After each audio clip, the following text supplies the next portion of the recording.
with, like I had Yeah, so oh come on. but I'm asking like with the last video was that basically the one that's directly on the laptop? Yeah. Yeah, Therefore my it's shitty or it needs cleaned. it's probably shitty, and it said that my older laptop is has a better camera on it than this thing. But overall, I think this laptop might be a little bit better overall in regards to processing and everything else than the old one. But we'll see how things go. But if I have to use the camera I've been using for general recording and other shit for the show, I could easily do that instead of using this. That way it's all in one. I don't have to use the potato that's on the computer. Yeah. No, I just hope I didn't upset Al. I just sent him a message. Watch you tell him. Nothing bad. It's just, I'm feeling blue today, so he's trying to cheer me up. He's apparently at Walmart shopping, and I guess at Walmart they have Teenage Mutant Ninja Turtle pizza in honor of the movie for like $6, and it's probably the most bargain basement pizza you can ever get. And I'm like, literally, I think I went mom mode because I just cleaned his kitchen, and when I cleaned, I did everything. And I'm like, look, not trying to be mean, but no, you don't need Turtles Pizza just to rot in your freezer. Seriously, just buy food you'll eat for the week, a week at the time. Less waste and more healthy for you, and budget conscious. Listen here, we have pizza at home. More or less, but it's like it's like the dude, just because you see turtle branding, number one, it's frozen pizza, and I almost guarantee that is going to be the most shittiest pizza that you can imagine. And they just happened to mark it up for $6 because of turtles, because it's the aisle the kids are going to go down because the Turtles movie's being advertised, It, and the kids are going to see it and go, "Mommy, mommy, I want pizza." And it's going to be shit pizza. It's going to be the same shit that you get for $3 a pie, but because it's got a turtle stuck on it, it's now 6. Screw that. Kind of like the heck, whole it's what thing kids with crave. Stranger Things when they had the whole pizza thing with that. It's like Bondo. It's got what kids crave. It's got electrolytes. But it's like What I are feel like electrolytes? It's what people crave. I just feel like I'm lecturing a child when in reality I'm lecturing my 36-year-old boyfriend. Like, no, I just cleaned the fridge from stuff that was 5 or 6 or 7 years old. I'm like, were you eating this for real? Because stop immediately. I am surprised you're not dead. I love him. I love him. To paraphrase Mallrats, I love the hard R.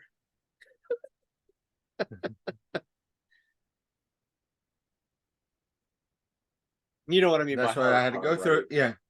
All right. Don't want to get canceled The this week.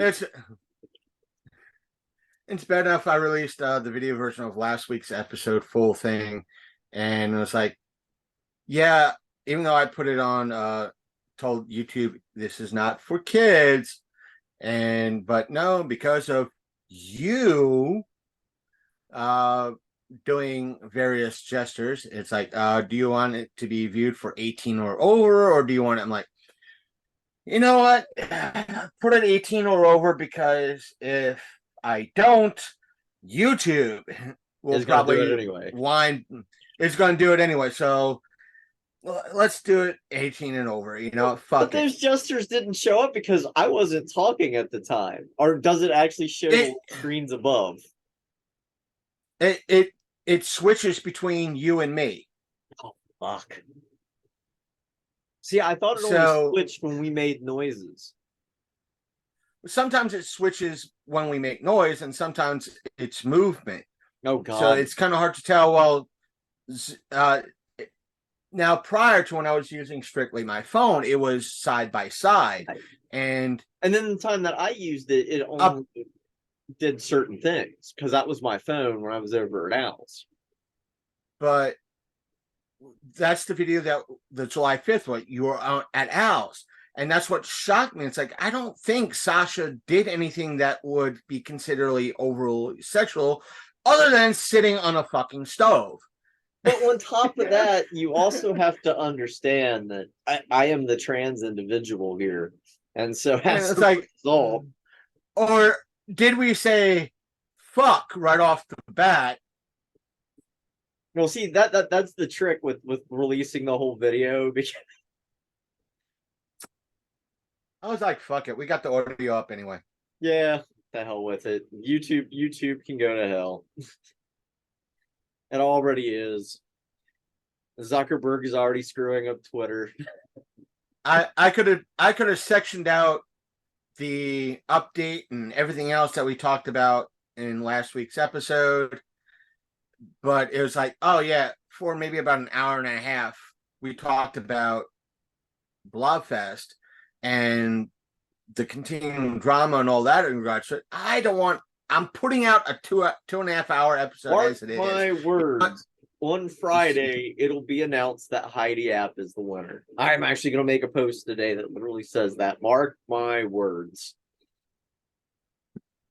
And you probably saw on my Instagram that I posted up that meme I shared with you. Yeah, I saw. So I had to.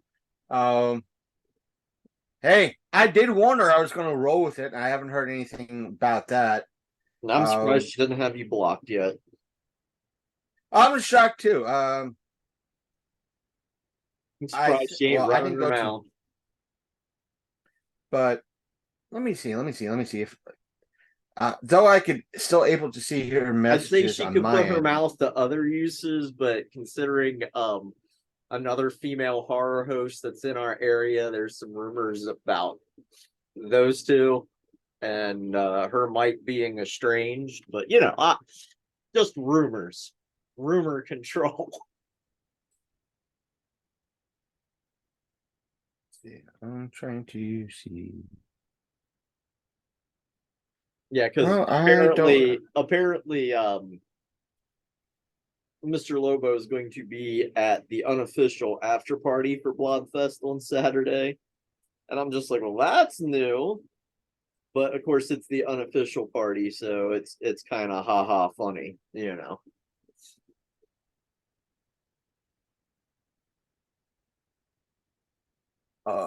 I'm not blocked on her end. I'm not blocked because I was able to pull up her profile. Yeah,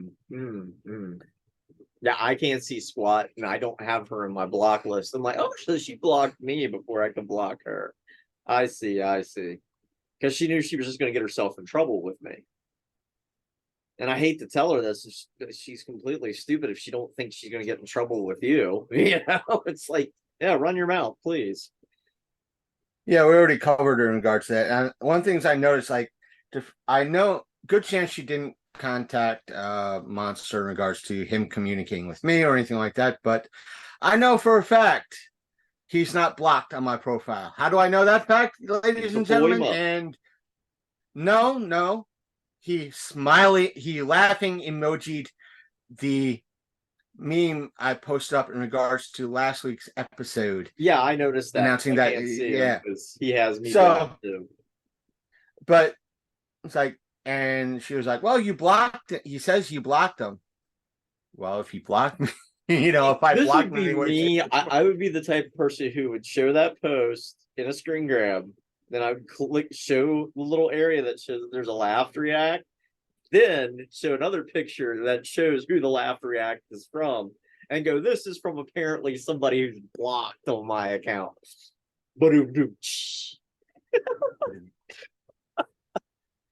Because that's the kind of smart ass I am. Yeah, and I'll post like, and this is the same person who claims that I blocked him on all my social media and doesn't want to contact me in regards to fighting his claims, but no, that's gonna or be the my claims big against him. post on Wednesday. Is gonna be, mark my words. It's Originally gonna be shopping Heidi around App. for custom football jerseys, I landed on fans. Quiet. But yeah, it's gonna be that Heidi App chick I told you about.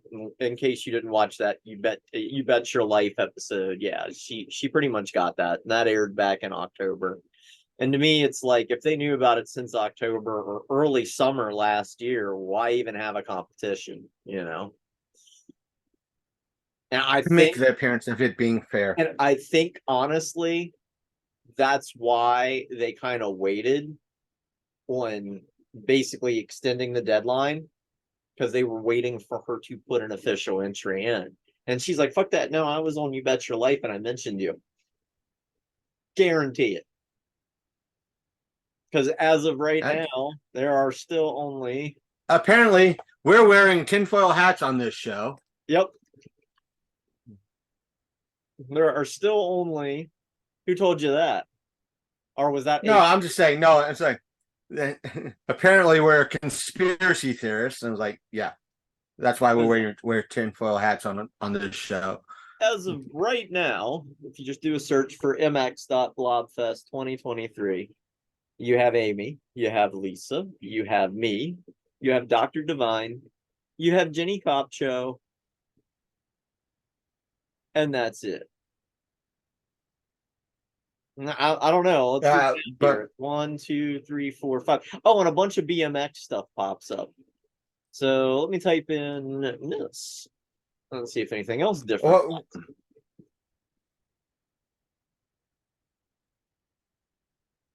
Oh, well, I just want to see what happened. Oh, well, when you talk to Miss Blobfest 2023, granted, you got to scroll down a little bit, and it's just MS Blobfest 2023. You find the You Bet Your Life episode. And I'm like,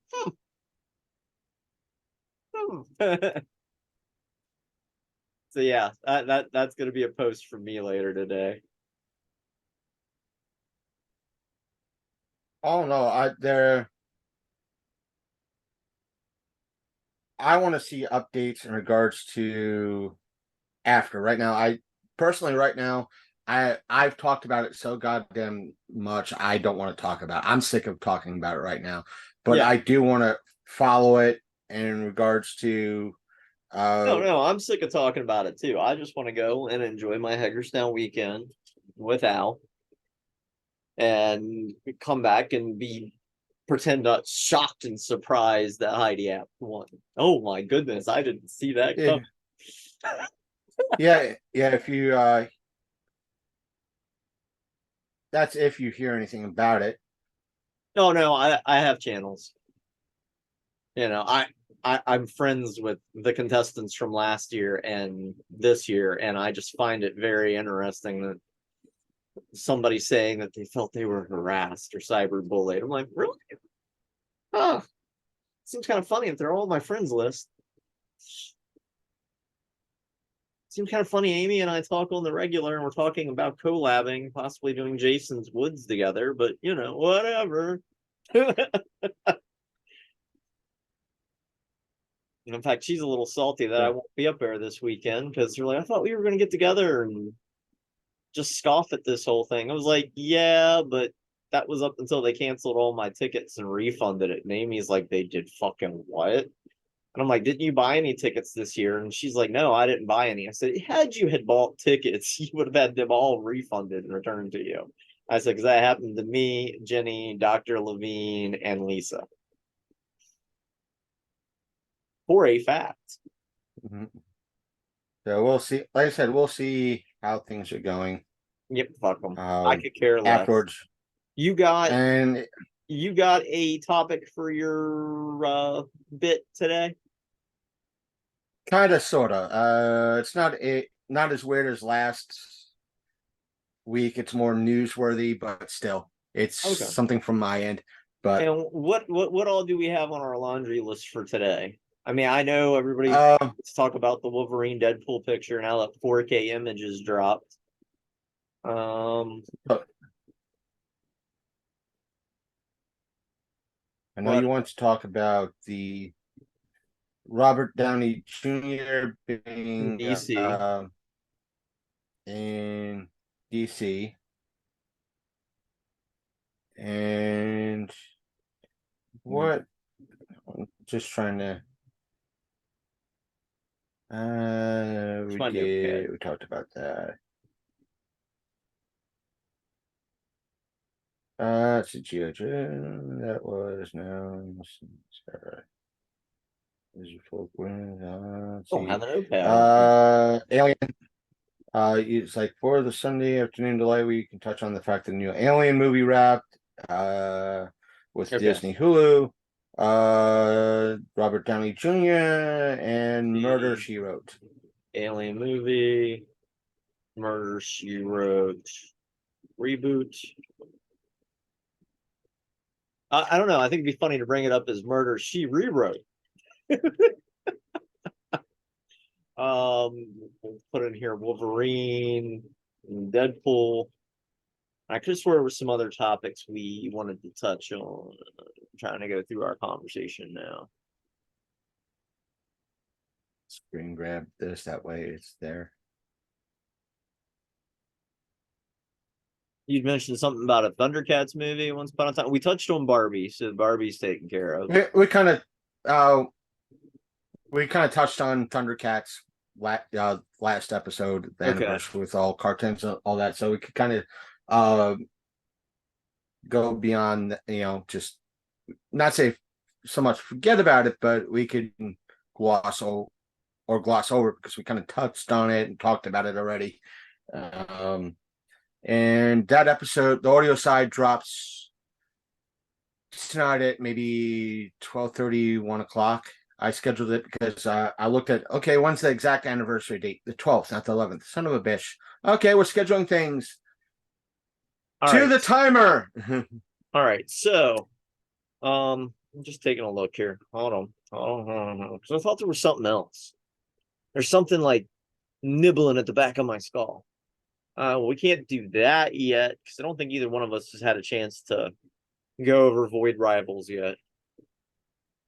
Say what now? Void Rivals.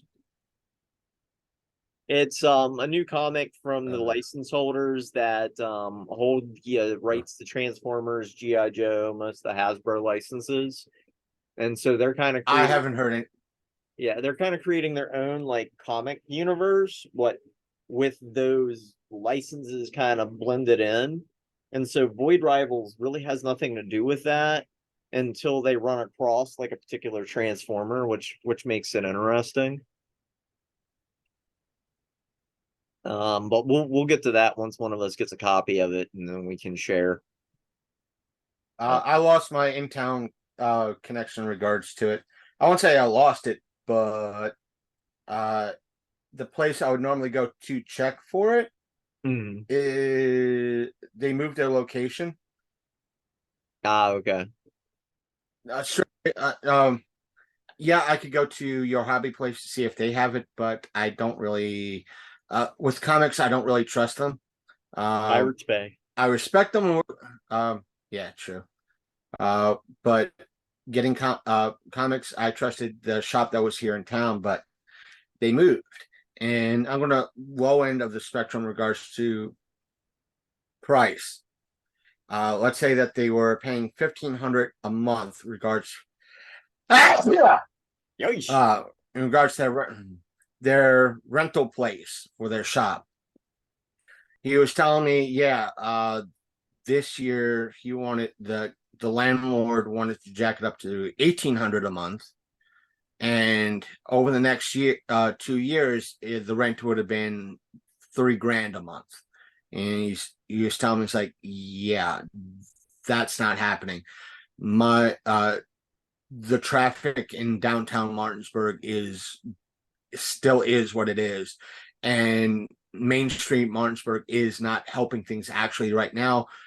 They were helping things, but now they're making matters worse when it comes to those that are, he said, like me, at the time, members of Main Street Martinsburg. They're not actually helping with anything. They're not communicating with us. They're not doing anything.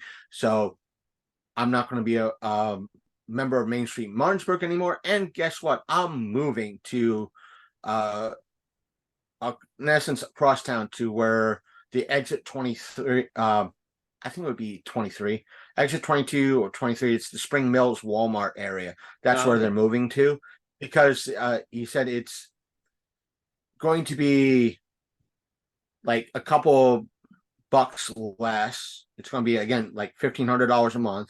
It's going to be hell of a smaller place, but he doesn't need that big of a space that was in at that point. But and then there's going to be good chance more traffic in that area. Yeah, 'cause So Springfield hopefully Walmart's better, you know. He says it's going to be kind of category corner from that location. So it's like, since it's been a while since you've been in this area. Yeah. That Spring Mills Walmart area has gotten built up really big. Last time I was in that area, the gay bar had just recently reopened back up, and me and a couple friends went to it. No, technically, last time you were in this area was when you came down with Al Oh to yeah, visit me for yeah, the first yeah, time. yeah. And your neighbor with the car trouble, and yeah. Right. Oh, the adventures we But had. and remember, since even though you're going to be in Hagerstown this weekend, spending time with Al, you feel free to come down and annoy the fuck out of me. You know where I'm at. Well, he wants to do some sort of like Boy Scout like patch auction thing bright and early on Saturday morning, and I'm like, seriously? I'm like, so you're gonna take me out, allow me to get blitzed, and you're gonna get blitzed, and we're both gonna get up at 6 in the morning. That's gonna be a neat magic trick. But still, yeah, the offer is out there. It's there. Oh no. You know, eventually we got to go down that way because I've been teasing him about all the changes that they're doing down there toward Winchester, and we could always kidnap you and take you to Winchester with us if you don't mind. It would have to be Sunday because I work Saturday Oh, okay. or during the or morning Saturday, Or we as long can as I'm back just, by work. or we could always just stop by and pester you at work after we venture into Winchester. True. I work, the days that my Yeah. 9 to 5, if not, so it's that sort of thing. Just swing Rolling to on by. work. You'll probably see me. Tell your boss we're kidnapping you. We got the duct They're tape. not gonna like it that much. We got the duct tape right here. He's coming with us. It'd be very interesting to see their reaction for that. got the Very duct tape. interesting. We are heavily armed and motivated. We'll even pay for a lane. It would be very interesting to see the folks behind the bar just to see the looks on their face, like he's coming with me and all of a sudden running around with duct tape and just dragging me out. Your boss gets too uppity, he'd come along too. But no, like the Springs Mill area, I mean, it's been a while since I've been up that way.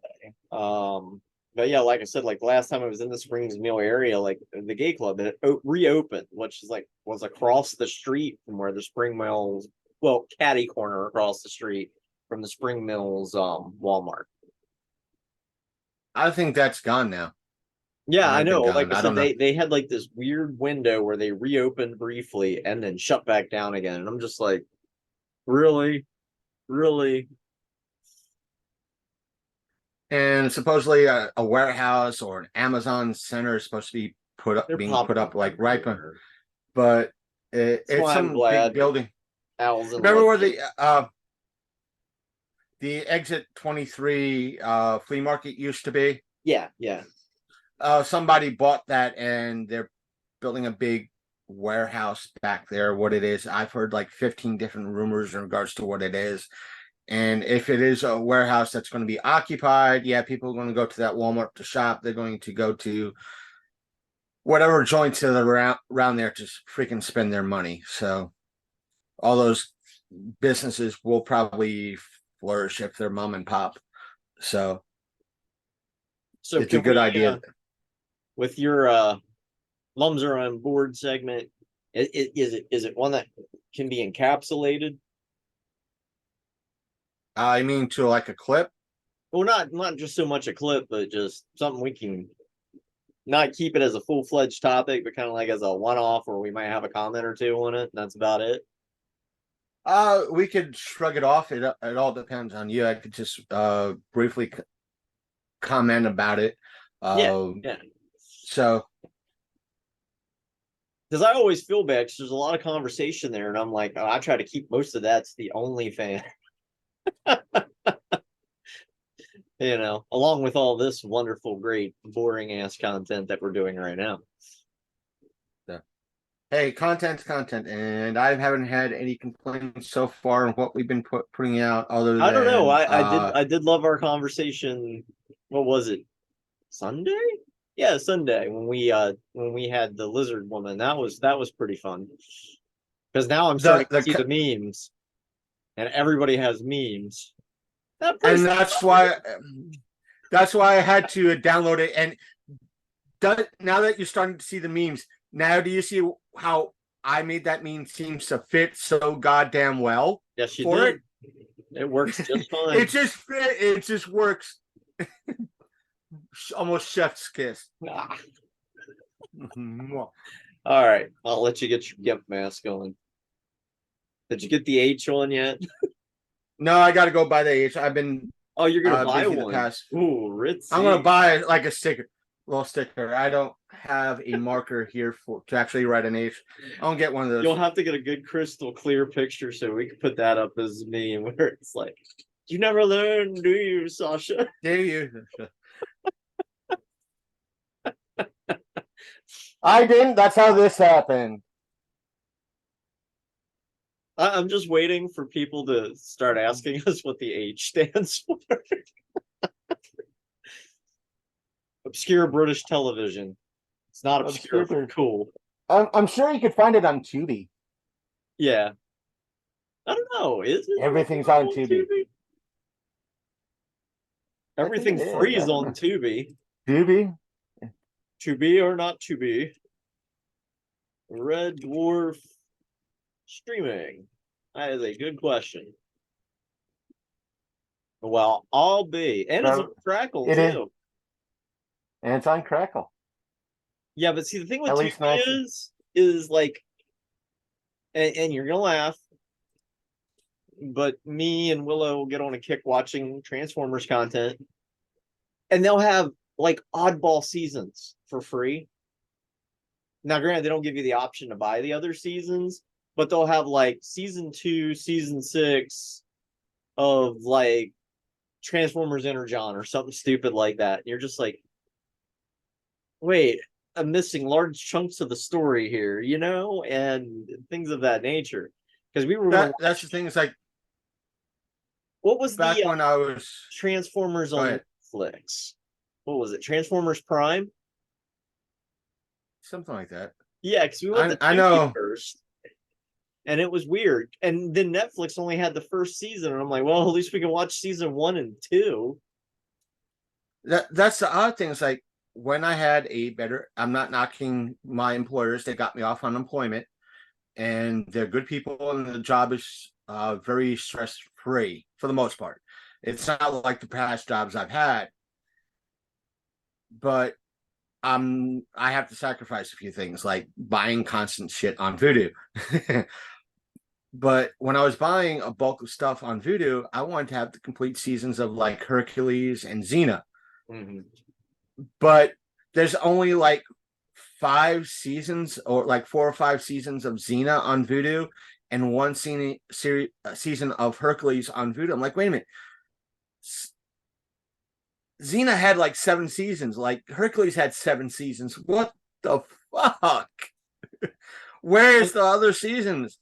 And see, with me, it's like I only want certain seasons of certain things. Like, for example, we all know how much I love Constantine. I only want the episodes of Legends of Tomorrow that feature Matt Ryan as John Constantine. That's all I need. Yeah, that's the thing. It's like I want the Crisis on Infinite Earths. It's one that like took place 2 or 3 years ago. I wanted the bulk section like they did with the prior to that, they did a bulk group thing. Crisis on was like Earth Zero or something like that, or Yeah. Earth whatever. They did a bulk release for just those episodes. But everything else, did they do that for Crisis? Nope. No, I wouldn't. I'm like, wait a minute, I would have bought that shit. But That's how it goes, my friend. They got to find a way to screw us. You never learn, do you? do you? I want some of those. I want Night of the Comet on Voodoo. I want Watership Down on Voodoo. Oh, God. You just want Dogma on Voodoo. That's all. That's never going to happen. Disney has that buried. Disney's like, nope. No. The reason why you can't find Dogma on streaming or any release is not because of Disney doesn't want to stream it. It is, or Kevin Smith wants it to be on streaming. He wants it to be for sale, but the serial person that pretty much kicked off the Me Too movement, the sicko, owns the rights and won't give it back. That fucker. The Weinsteins. Yeah. The Weinstein doesn't want to sell it. Kevin Smith's like, I will give you money for it. I'll buy the rights off you. And Weinstein is like, no, mine, all mine. Once he basically gives it up, it will happen eventually. What Kevin Smith should do is pull what's that director's name? He did a lot of really, granted, not from an adaptation point of view. They are not great adaptations of H.P. Lovecraft's stories, but they are modernized and less racist. So, in my opinion, they're great adaptations of H.P. Lovecraft stories. He did Reanimator. Stuart Gordon. There it is. But Stuart Gordon a while back had trouble releasing an anthology that he had made called Necronomicon because it was so tied up with studio rights and bullshit like that. So you know what he did? Because he actually had the ability to, or granted, the studio owned the rights, so he couldn't sell it, but he was allowed to exhibit it for free. And so based on that strange phrasing of the legal terminology for exhibiting, he put it on YouTube for free. You still with me? You're kind of frozen. Yeah, I'm here. I'm just pulling up stuff. Yeah, but Stuart Gordon, he released the entirety of Necronomicon just because the studios and everybody that was holding up the right was like, well, you can exhibit it wherever you want for free. And Stuart Gordon's like, and said basically, I'm just going to put it up on YouTube as is. I'm not going to monetize it. Didn't even monetize it, just so they could. That's what I'm saying. He didn't monetize it. Nope, did not. Just so he could say, here is an HD high quality version of it.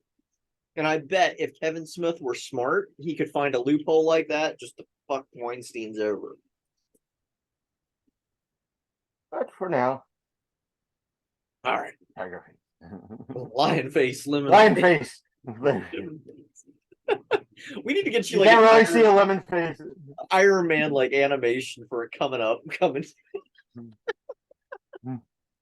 How would that work? Lion face, tiger face.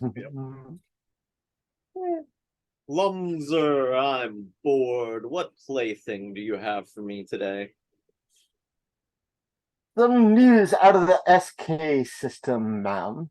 Specifically, the United States court system, ma'am. And it's in regards to the Activision Blizzard. I wouldn't say the Activision, but the Microsoft Activision Blizzard deal. But to kind of Well, to kind of fill folks in, I've been following this for a couple of months since the whole deal started to take place. And folks know that am I a Xbox fanboy? Yes, I fucking am. And yes, both, let me say this. Is PlayStation a bunch of scumbags? Yes, they are. They're all Is scumbags. Microsoft yeah, they both do the same goddamn shit. And Well, before you go any further, because you mentioned Activision, and before they kind of became their own independent thing, before they got bought out with Microsoft and Blizzard, everything else, Activision actually bought out LJN. So anytime I hear Activision, I just immediately cringe because Activision is pretty much akin to the modern LJN. Laughing, joking, numbnuts. but either way, I've been following this during this whole deal. PlayStation was clutching their pearl, saying they're going to create a monopoly and all that fun shit. But one thing's to block the deal. Despite the deal being accepted pretty much everywhere, for the exception of here in the States and the UK, both sections are having issues right now. But here in the States, they like, well, you're gonna have a monopoly over all these gaming streaming services. You mean like what EA has, what PlayStation now has too? Might not be on the level of Game Pass, but your Gearbox or I think there's another company coming up with their own version similar to EA as well. There's no monopoly right now. And well, you saw even the if you go gauntlet that EA threw the other day, right? Where EA was like, "Hey, here, I think it's their most latest version of one of the sporting games. I can't remember which one because I don't play sports games. Go figure. But their big advertisement for this new game is it's cross-platform. Period. You got it on Xbox, PlayStation, Switch. We don't care. You can play it. Here's the thing. You have a lot of diehard PlayStation fanboys and fangirls out there. They don't realize if you're a Game Pass member, you have access to the EA service, whatever games that they have on their service. You have that access. You don't have to be a subscriber. It comes with your Game Pass. And if you're a person like myself that has a Series S, Game Pass is the perfect thing to have along with it. You're saving $15. I mean, you're saving like $45. You don't have to pay $60, $70 for a brand new game if it comes out on Game Pass. But today, but what the FTC decided to do, let's hold this up and say to kind of block this whole deal here in the States, let's file a lawsuit. And it's been announced today that a verdict has been reached in regards to FTC Microsoft trial. And the judge has stated, let me pull up his quote. Microsoft's acquisition of Activision has been described as the largest in tech history. I'll admit that. The judge, I'm not going to pronounce his last name because I'm going to probably butcher it, said in the ruling, it deserves scrutiny. That scrutiny has paid off. Microsoft has committed in writing, in public, and in court to keep Call of Duty on PlayStation for 10 years on priority, I mean, probably on the same level with Xbox. It made an agreement with Nintendo to bring Call of Duty to Switch, and it entered several agreements for the first time, bringing Activision's content to several cloud gaming services. This court's responsibility in this case is narrow. It is to decide if, notwithstanding these current circumstances, the merger should be halted, perhaps even terminated, pending resolution of the FTC administration action. For the reasons explained, the court finds the FTC has not shown a likelihood it will prevail on its claim this particular vertical merger in this specific industry may substantially lessen competition.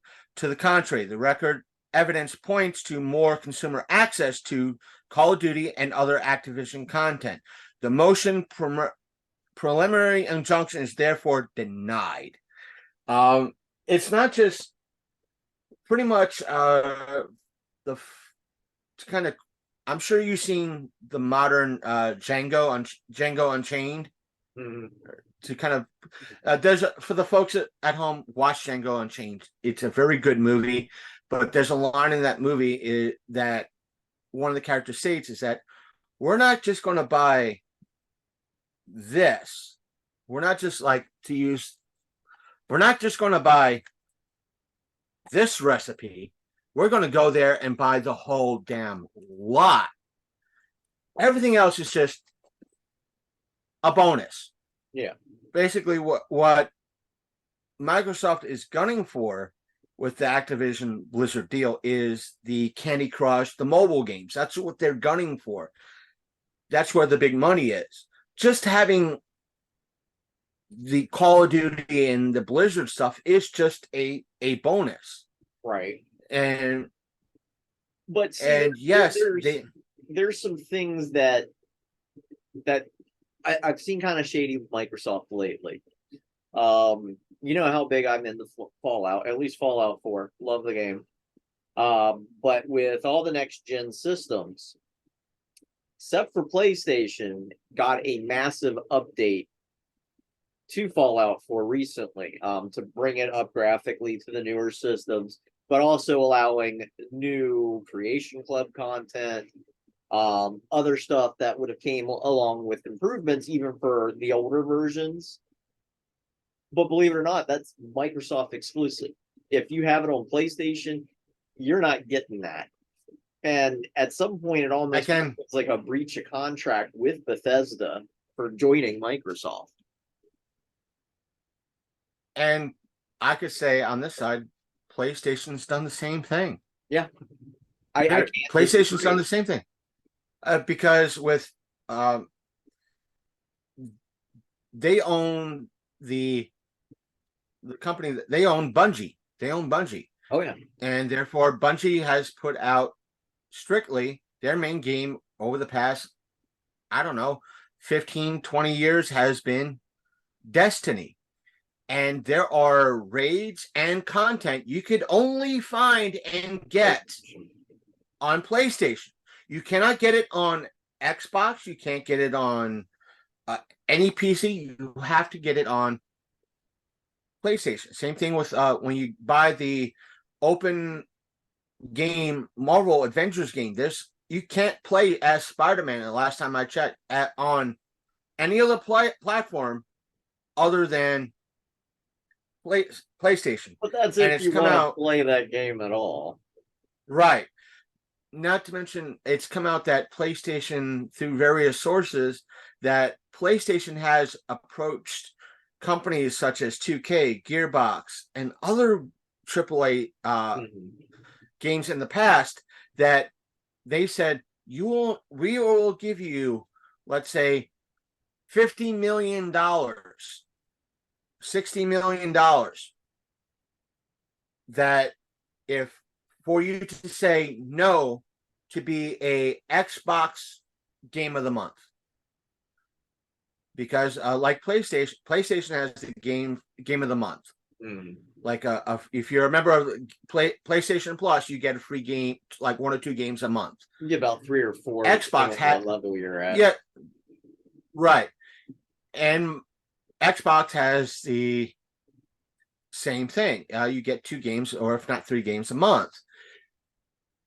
And a lot of folks, and myself included, keep wondering, why is Xbox getting all these crappy, shitty games, or these low-end quality games? Well, I'm not saying the low quality, but why are we getting like games that might be $10, $15 instead of games that are maybe $20-$30? Why aren't we getting games like Borderlands or stuff like that? Granted, I'm using Borderlands, but it's a good example.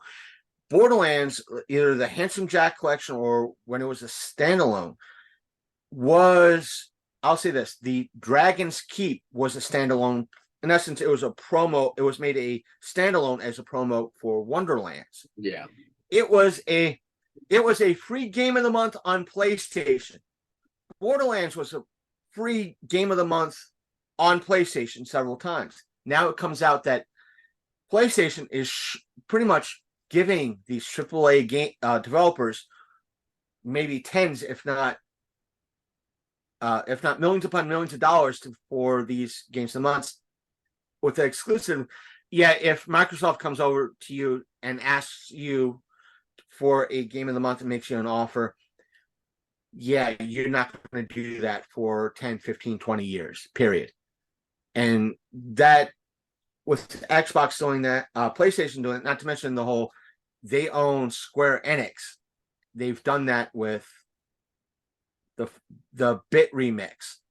And they're saying, no, they just offered us when we approached Xbox, they wanted to do like where everybody else might be 5 to 8%. They told us 10%, for an example. Meanwhile, in reality, probably at PlayStation said, you're not doing that, period. And by the way, so you feel a little less guilt of turning Microsoft down in regards to that.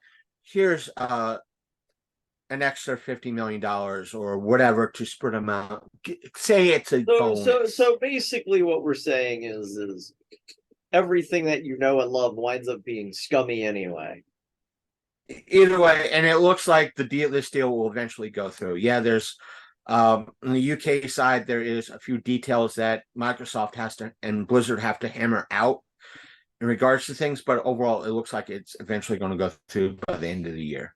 But it's been stalled for the time being, so at least it's still considered stall. At least it's a slight win, so yay. But yes, everything you know and love will betray you and is scummy. Sorry, that's life. I'll touch on that later. Anyways, great place to put promo music, blah blah blah. Here's our promo stuff and who we are, what we are, blah blah blah. Thing I want to bring up, and it just occurred to me as we were talking about stuff being kind of scummy. Did you see it? Face of Horror's back. What? Wait, Face of Horror. It rings a bell. You know that the contest with Kane Hodder, Bill. Oh yeah. Bill's house. I was into it until I started to see how scummy it was, and I'm like, ooh. And I love it because a lot of people don't even know who won it. And the girl who won it, if you see her pictures, you'll understand why nobody knows who it was, because she bought all of her votes, which is something you could have done anyway in the contest. So was it really a contest? And yeah, it went for charity, but even then, it just seems it's scummy. But anyways, we'll touch on it here in a second. Anyway, cue the theme music or the dramatic pause. Pause, yes. Insert clip here. Whatever. Insert tab I'll B. But anyway. Oh God, this is gonna go up on OnlyFans and everywhere else. Is this an official? Do the intro real quick, and we'll get into it. While do the intro. Do the intro of who we are. All right. So I'm, as always, Miss Sasha Constantine Monroe, aka Sasha, the Princess of Darkness, and to my left or my right, or depending on how your screen pops up, is the madman himself, Christopher Lumser, aka Reverend Godfather of the Long Coat Mafia podcast. But today you are listening to Sasha After Dark, the podcast of darkness. The reason why I'm trying to recover is because that's one of the things I made my ex pretty much laugh almost hysterically, because I referred to as like, listen, because I've said many times before, she was a victim of SA, I'll put it like that for everybody on YouTube and all that. But and I told her one I night when always we hate were when it's having called that. It just reminds me of being back in high school and being assigned an essay. You have to write a 3-paragraph essay on the old man. but the thing is, what do you think YouTube is? High school. And Yeah, I told her, much. listen, whenever you were ready to put have me put my tab A into your slot B, and all of a sudden she just went into hysterics. She's like, I never heard it called like that. Like, got you laughing, didn't it? This is also someone who thought, not me, her, that the whole Kama Sutra was a massage manual, a massage book, and my response, massage. I was like, my response to that was, yeah, kind of is, isn't it? When you want to look at it that way, it is, isn't it? It's a sensual magic massage. Yes. Massage. Yes. Everybody gets a happy. Me, the dumb. It's sad when the dumbass is pretty much more street smart than her. Yeah. No, you just were sheltered. I was more sheltered and probably I had better friends, let me put it like that. And if she ever stumbles across this, I know she'll get it, but Sasha will. You'll never learn, will you? So, anyways, big Anywho, today. Speaking of scams being scammy and everything you know and love being bullshit, Face of Horror's back again. So if you love social media, you might want to kind of block anybody who's, or at least temporary block them who's posting anything on Face of Horror. Because and I know there's a lot of people who's like, who won this last year? I mean, you can look her up. She's not my cup of tea, but I'm familiar with from it being happening last year. I got bombarded, like, I don't know about Sasha, 10 ways from Sunday on Facebook, Messenger, the whole 9 yards. What? It's not just Face of Horror that does this. I've had folks, heck, in a way, my cousin in a little bit is kind of guilty of it, because you'll see. The reason why I say she's guilty, I won't say guilty of it, because she had a couple of photos. It's the same goddamn premise. Yeah. Either way, she submitted a couple of photos for a local paper to be judged, and the winner gets, a certain prize or something like that. Right. And people could vote, family, friends, whatever. Let your family and friends. It's the same premise. Family and friends can vote on it, but if you want, you can buy additional votes for as little as $1 extra vote, or like say 6 votes or 8 votes for $5, 20 votes for $10. All the proceeds go to charity. Now, the Andrew B. Foundation, by the way, which you can donate to on your own accord and directly, and you don't have to deal with the scumminess of this content. Let me put it like this: they may, whether it be a local newspaper or the Face of Horror, whether or not they actually donate to charity, they might actually donate to a charity. The reason why I'm wording it like that is because earlier this year, I'm not sure if Sasha is familiar with the drama or the controversy. You had a lot of, the main sponsor for a lot of YouTubers earlier this year was this company that you could buy a 1 foot by 1 foot or 1 meter by 1 meter square of land in Scotland to become a lord or lady, and you could have a certificate mailed to you saying that you could be declared a lord or lady. It turned out that not only was that a scam, because you didn't own any land in Scotland. That's number one.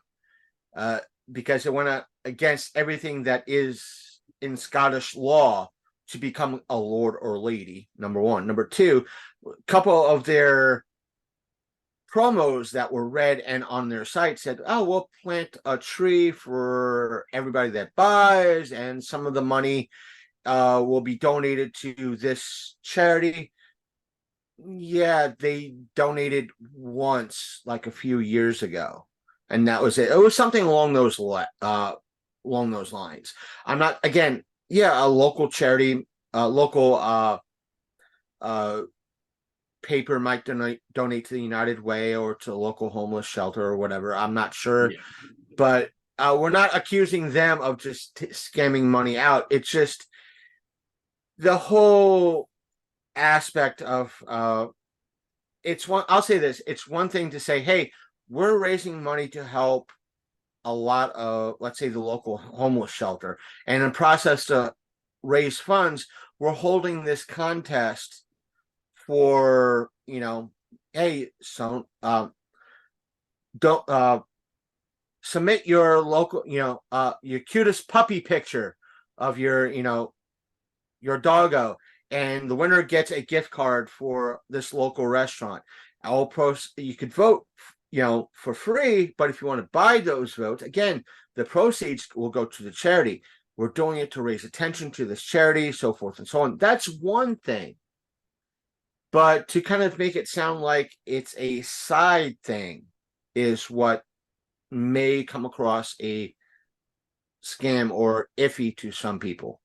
And the fact that it's pushed, and they keep pushing folks, or they might tell folks, or they tell to keep pushing that you got to have more votes, or they might tell, because they might get tens of thousands of people with Face of Horror in regards to this. Oh, you're in the top 10 in your area. Yep.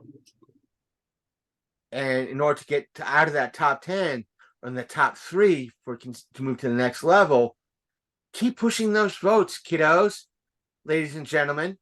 And when they go to vote for you, if you're on a tight budget, you could buy 5 more votes or 10 more votes for X number of dollars. And by the way, it sometimes, depending on the place you go to, with, I don't know, Face of Horror, I'll put it like this.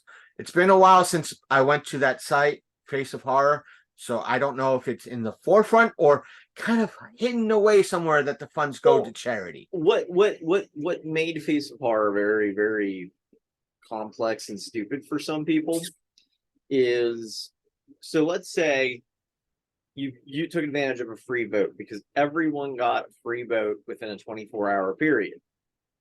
They were second checking that, like, free vote. So if you spot on at 3 p.m. submitted a vote if you're going to make your next vote, you have this very tiny window from 3 p.m. afterwards to get that vote in. Otherwise, you kind of missed your window for that 24-hour period, and it cycles over to the other 24-hour period.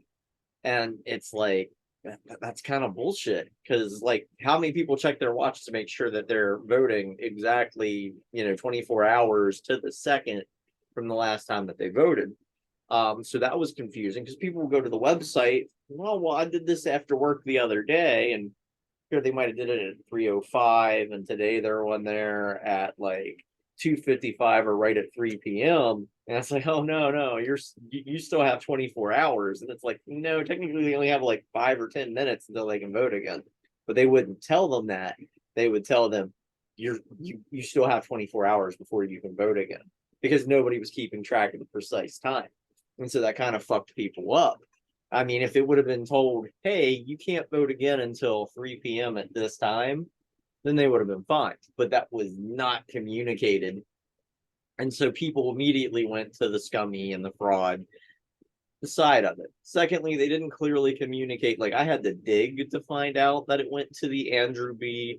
Plus Foundation, which is a reputable foundation, but only a small percentage of it went to that, because a lot of the money went into paying Kane Hodder's salary, who was doing the pictures, went into paying Buffalo Bill's house where the pictures were going to be taken. And then finally, because Rue Morgue was plugging it, they were going to put the spreadsheet in Rue Morgue magazine. obviously they had to pay for that ad space in Rue Morgue, which to me kind of makes me less prone to reading Rue Morgue, but that magazine's hard to get stateside anyway, let alone if you want to get it stateside at all, you know. Or That in sounds print. like there's a magazine in the West Virginia Panhandle that is kind of available in the Panhandle or maybe surrounding sections. Meaning, if you went to Hagerstown, you might find it there in some location. And they have a section that takes up, like, maybe we're talking again to use the handy dandy cookbook as a analog. Instead of having like 2 or 3 pages, it's like that much I know of the magazine. It's there. The that's their featured article and their featured thing. I asked them one day, it's like, what's it take to be featured in your magazine? Oh, you pay us like $8,000. I think at the time it might have been 6, like between $6,000 and $8,000. You get a full page ad on the back of the magazine for X amount of time, and then you get featured in the magazine. Well, I can understand if, since the back part of the magazine might be prime advertising space, then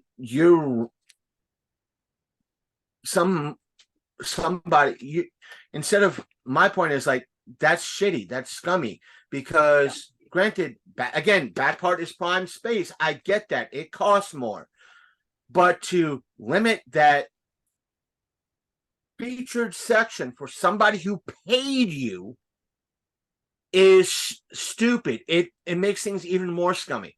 And I didn't tell them that, but that's how, to me, it's like, what if there's somebody that just let's say they're kind of phrase from Philip DeFranco, Banff of the week, somebody that, house was burning, he or she ran in, rescued everybody, pulled out, and helped them save a lot of their stuff, rescue, and the kids that are in there were not like little, like 5-10-year-olds. These were infants that he helped save and kept alive until medics came in essence, that's somebody you want to feature in this. Yeah. Or a new event that's happening in your area that needs those pages.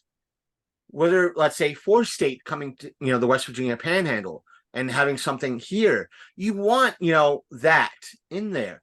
Right. But no, because a company like 4-State or me or you is not actively paying them $6,000, they're not going to do it. Yeah, they're not going to do it. And that's how a lot of this media out there works. Now, Rue Morgue, I think it's out of Canada. But they're a very, very genre-focused magazine. Like, I'm aware of them. I've read them a good bit. And the thing of it is with Rue Morgue, I've seen them do these type of contests before, but they don't do it all the time. But it just doesn't, like, when I'm reading the magazine, I'm reading it for articles, interviews, things of that nature. Like, if I'm reading Horror Hound, that's what I'm there for. Not to look at a spreadsheet of somebody who paid to model with Kane Hodder in lingerie that probably shouldn't be wearing lingerie at all. My eyes. And that's the thing. It's like, if you have the money to do it and that you want to boost yourself to win, you're robbing folks. Just donate to the actual charity. Yeah, just donate to the actual charity. And I think at that time it makes it a little beyond that. I think last year a mutual friend of ours is one of the ones that first said, "This sounds scummy, this, that," and I agreed with him. Yep, because Chris, but I agree with him, Scott. Let's say if you had a social media following of upwards of several million people, you have access to have those people vote for you. Therefore, chances for somebody, an average John or Jane Doe, is going to go down. Now, mind you, when it comes to social media, most people don't tell you if you have 1 million followers or subscribers, you're not going to get, does not translate to 1 million people looking at you. That's just your follower count. Good chance, if you're lucky, you're going to get 10% of that, which it might be if you have 1 million followers, you're going to get maybe 100,000 people seeing your stuff at all. If not, if you're somebody like me, you're going to be lucky to get 1% viewing your stuff. And but again, my point is, if you have that high following, would be 100,000, 200,000, 500,000, 1 million folks across your platforms, you're going to have that bigger content. You're going to have more people sharing your stuff, more people having eyes on it and voting for you. And that makes it sad. Not to mention, if you have that one person, that one friend that has money, you know what? I'm going to spend $10,000, $100 every day to vote for this person. And those votes are going to add up. Meaning, if Sasha has a friend that has a couple of $1 million to spend, and that person, I know you wish, right? I wish. But it's the point I'm trying to make. Sasha doesn't need a following of 1 million people. She just has that one person that's capable of spending that kind of cash on a daily basis to keep her in the rankings, if not exceed the rankings that she's so far ahead of everybody else.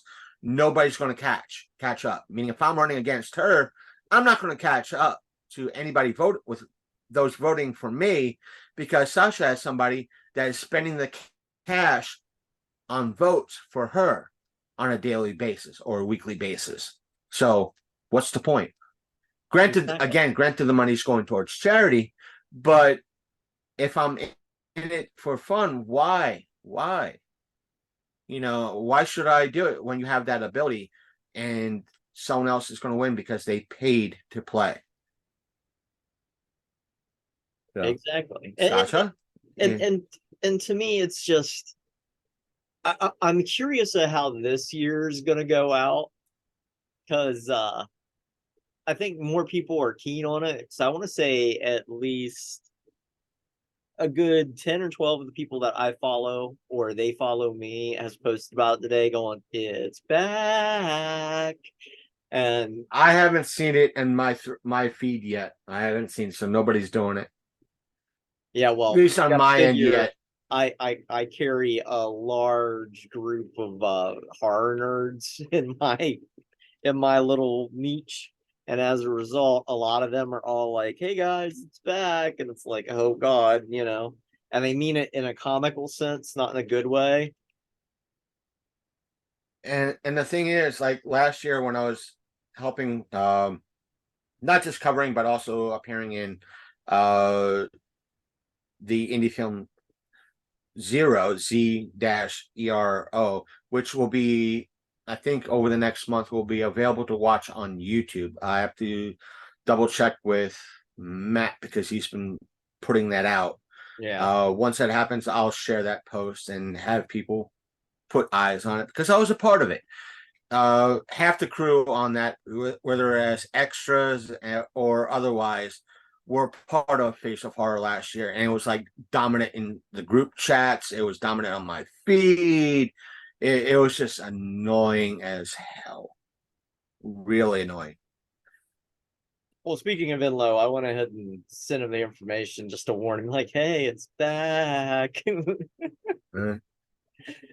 Oh God, I can't wait to see what his response is. Yeah. But yeah, no, that's that topic. And yeah, just be warned. You're gonna see a lot of people posting about it again. But I think this go round it's gonna be more people like, well, that was a scam. Because most of the people I'm seeing commenting is, well, who won it? Who won last year?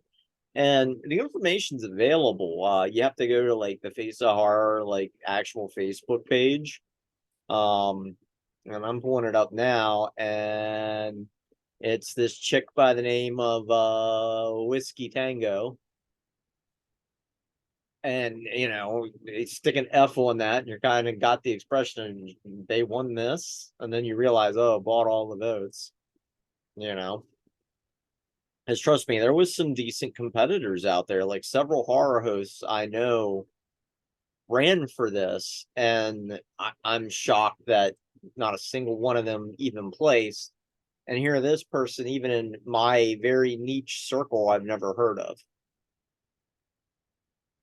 Now, I will say this, kind of talking about scam or scammy stuff. As I probably said in the last episode or whenever, my memory has been the equivalent of a goldfish recently. So stay tuned. In regards to it, I talked about that with Sasha. That and I addressed all you out at home who are either watching or listening. That I know that I've been putting out more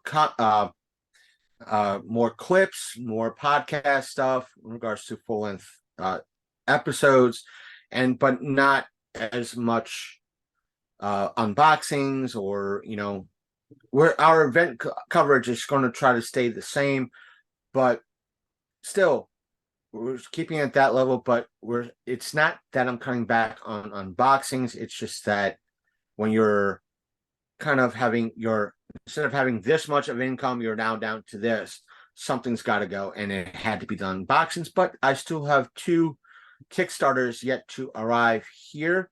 One should be in my hands within the next, I'll say, month. It's on its way. It's on the boat heading to the States, and that is in regards to the Dragon Eye dice. And pretty much a little more than a year, almost a year and a half ago, I put in for a Kickstarter because I play D&D, these what looked like cool looking dice that had like a dragon eye embedded in the center. Now with everything, we had to use lighter colors, we had to do this, we had to do that. Why is the Chinese market getting stuff quicker than we are? What's going on? Why does it seem like one excuse after another? This, that, and another thing. I'll go more into when I get the box in my hand and go, do the whole spiel and history of it. People are not going to freaking like it, but still, I'll go into it more that way when the video drops and get the stuff. Just that it seemed for a lot of folks scummy because it was like one thing after another, one excuse after another, kind of like what I said with the book with Adventures Awaits. See the video on our YouTube channel in regards to the story behind that and the Kickstarter behind that, and how that seemed to have a lot of excuses behind it, and how there might have been a small percentage thinking that Kickstarter was a scam. It wasn't. We got the book, we got everything else, just that there was a lot of excuses behind that as well. Nothing knocking the book. I got the book or the author behind it, but still, it's just how long it took to get from publisher, I say author to publisher, to it actually being in my hands. So we'll see. So what's next on the docket, dear Sasha? All right. Well, if we want to move on, do we want to talk about what's going on in DC? Do we want to talk about a new Hulu movie, or do we want to talk some more Marvel stuff? Let's start. Well, since what's happening in DC is Marvel related, let's talk about what's happening in DC. Okay. So the newest. Now, hold on. We're not talking about the political corruption that is in DC. Everybody knows that. And we don't mean the something else. But anyways, DC, Washington, DC, to be more precise, right now is actively filming the new Captain America. So a lot of stuff is basically being roadblocked off. Cited on set, more than a few scenes of this new Captain America has been Robert Downey Jr. Now, I haven't seen any picks or anything of that for hard confirmation yet. Because as you can imagine, with a Marvel/Disney production, sets are pretty stringent on what information gets out or how they Yeah. get out, and they get slammed pretty quickly as soon as. Oh, they say that, but eventually it gets leaked anyway. Right. But Robert Downey Jr. has been cited down there, and he's been at a couple different venues and places of that nature, and people are putting one and one together and getting two, as they should be. And everybody's thinking, oh, so Iron Man's going to show up in the new Captain America, and everybody's like, is it going to be a flashback? Is it going to be more, shared universe stuff? Things of that nature. And there's been rumblings going on for a while that Robert Downey had renegotiated his contract, and maybe the Iron Man from the MCU universe is still alive. Whatever Kool-Aid you want to drink here, by all means, prescribe to it. I'm of the philosophy with Marvel movies slowly kind of on the downtake, except for a few incidences. We'll get to that. But with Marvel movies in general, kind of on a downward spiral. I'm really just like, let's just wait and see what the finished product is. Or in my case, let's wait and see it until it gets on Disney Plus. But I'm that kind of asshole. What are your thoughts? That's the whole aspect. Yeah. I'm gonna wait for official confirmation word in regards to everything, because it's kind of hard to say. As stated, there are going to be so-called leaks. There's like, oh, we're very hard pressed. We try to keep everything secret, yet they're going to be leaks. There's going to be some sort of photos or something leaked out by somebody. Personally, as a kind of a fan of some of the Marvel movies that are out there, I personally think the only reason why Tony Stark died in Endgame. Oh, spoilers. It's already been out for a while, so fuck spoilers. The only reason why he died in Endgame is because his Robert Downey Jr.'s contract ran out. Pure and simple. And that's why he died. But if it didn't, the most logical choice to wear the glove and snap safely would have been T'Challa, whatever the heck his name is, i.e. the Black Panther. Pure and simple, because his suit was made to absorb energy, to absorb power. He would have been the perfect person to grab that gauntlet and do the snap. Perfect person. And as a matter of fact, I said that on somebody's posting, and they like put something controversial up that people will argue over. I put that up and they're like, why you look? Wait a minute, he's not exactly wrong. He might be that whole meme from like the show that was on Falcon and the Winter Soldier. It was like equivalent of that underneath my post, my comment. It was the equivalent of, he's out of line, but he's not wrong. Right. It was like, but and I mean, it's all speculation at this point. It's all, yeah. It's kind of like the recent Ant-Man movie. I was kind of like, I'll watch it when it hits Disney Plus. I'm already paying for Disney Plus. I'm infinitely disappointed by, half of the Marvel series that they've made. I did enjoy it. Don't get me wrong. I did enjoy what was it called? Falcon and the Winter Soldier. Winter Soldier. Yeah, I did enjoy that. And I did enjoy WandaVision, but to me, it just kind of felt like after that, like anything that they've put out, like Secret Invasion, I'm bored.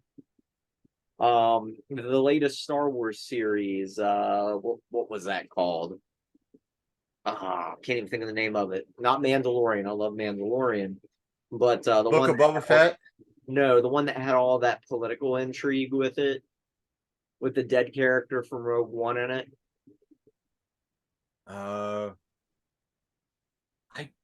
I think I know which one you're talking about, but I didn't really watch it.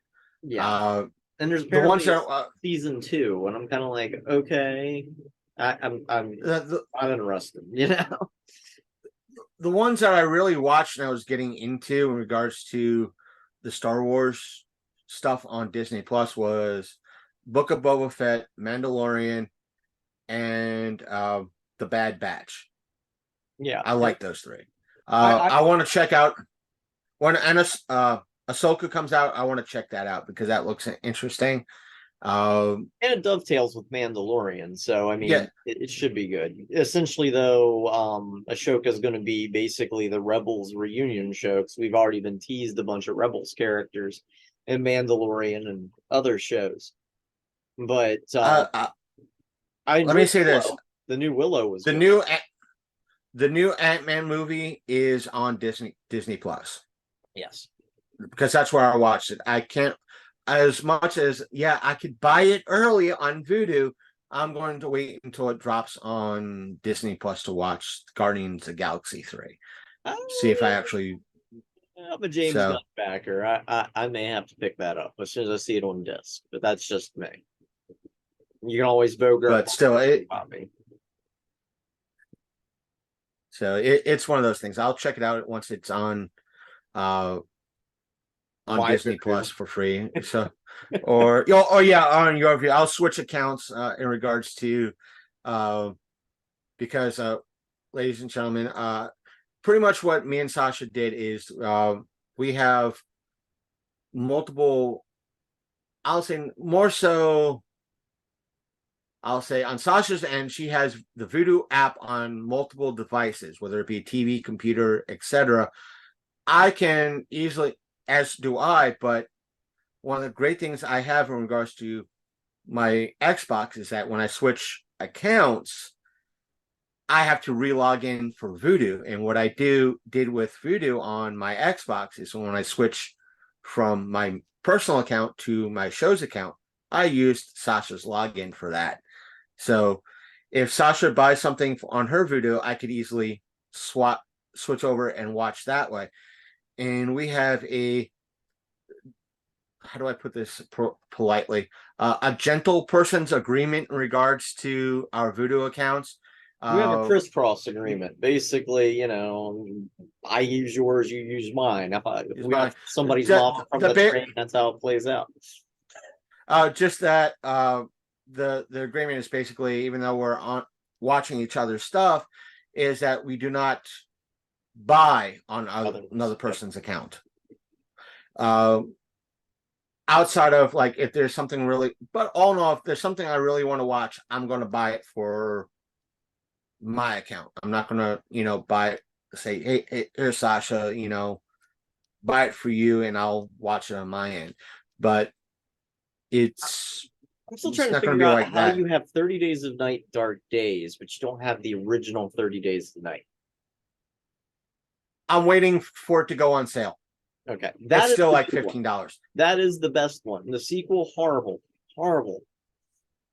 So I'll say this: I was just waiting for the first one to go on sale and come down. Then I'll buy it if I have the cash. That's the only reason why I wanted to see the second one, and it was on sale. So I was like, pull the trigger. I'll buy it. It's even a poor adaptation of the sequel to the comic book, which is kind of sad. But they adapted some things, but not everything. Like, they adapted the beginning and the ending, but the middle, I don't know where they pulled that from.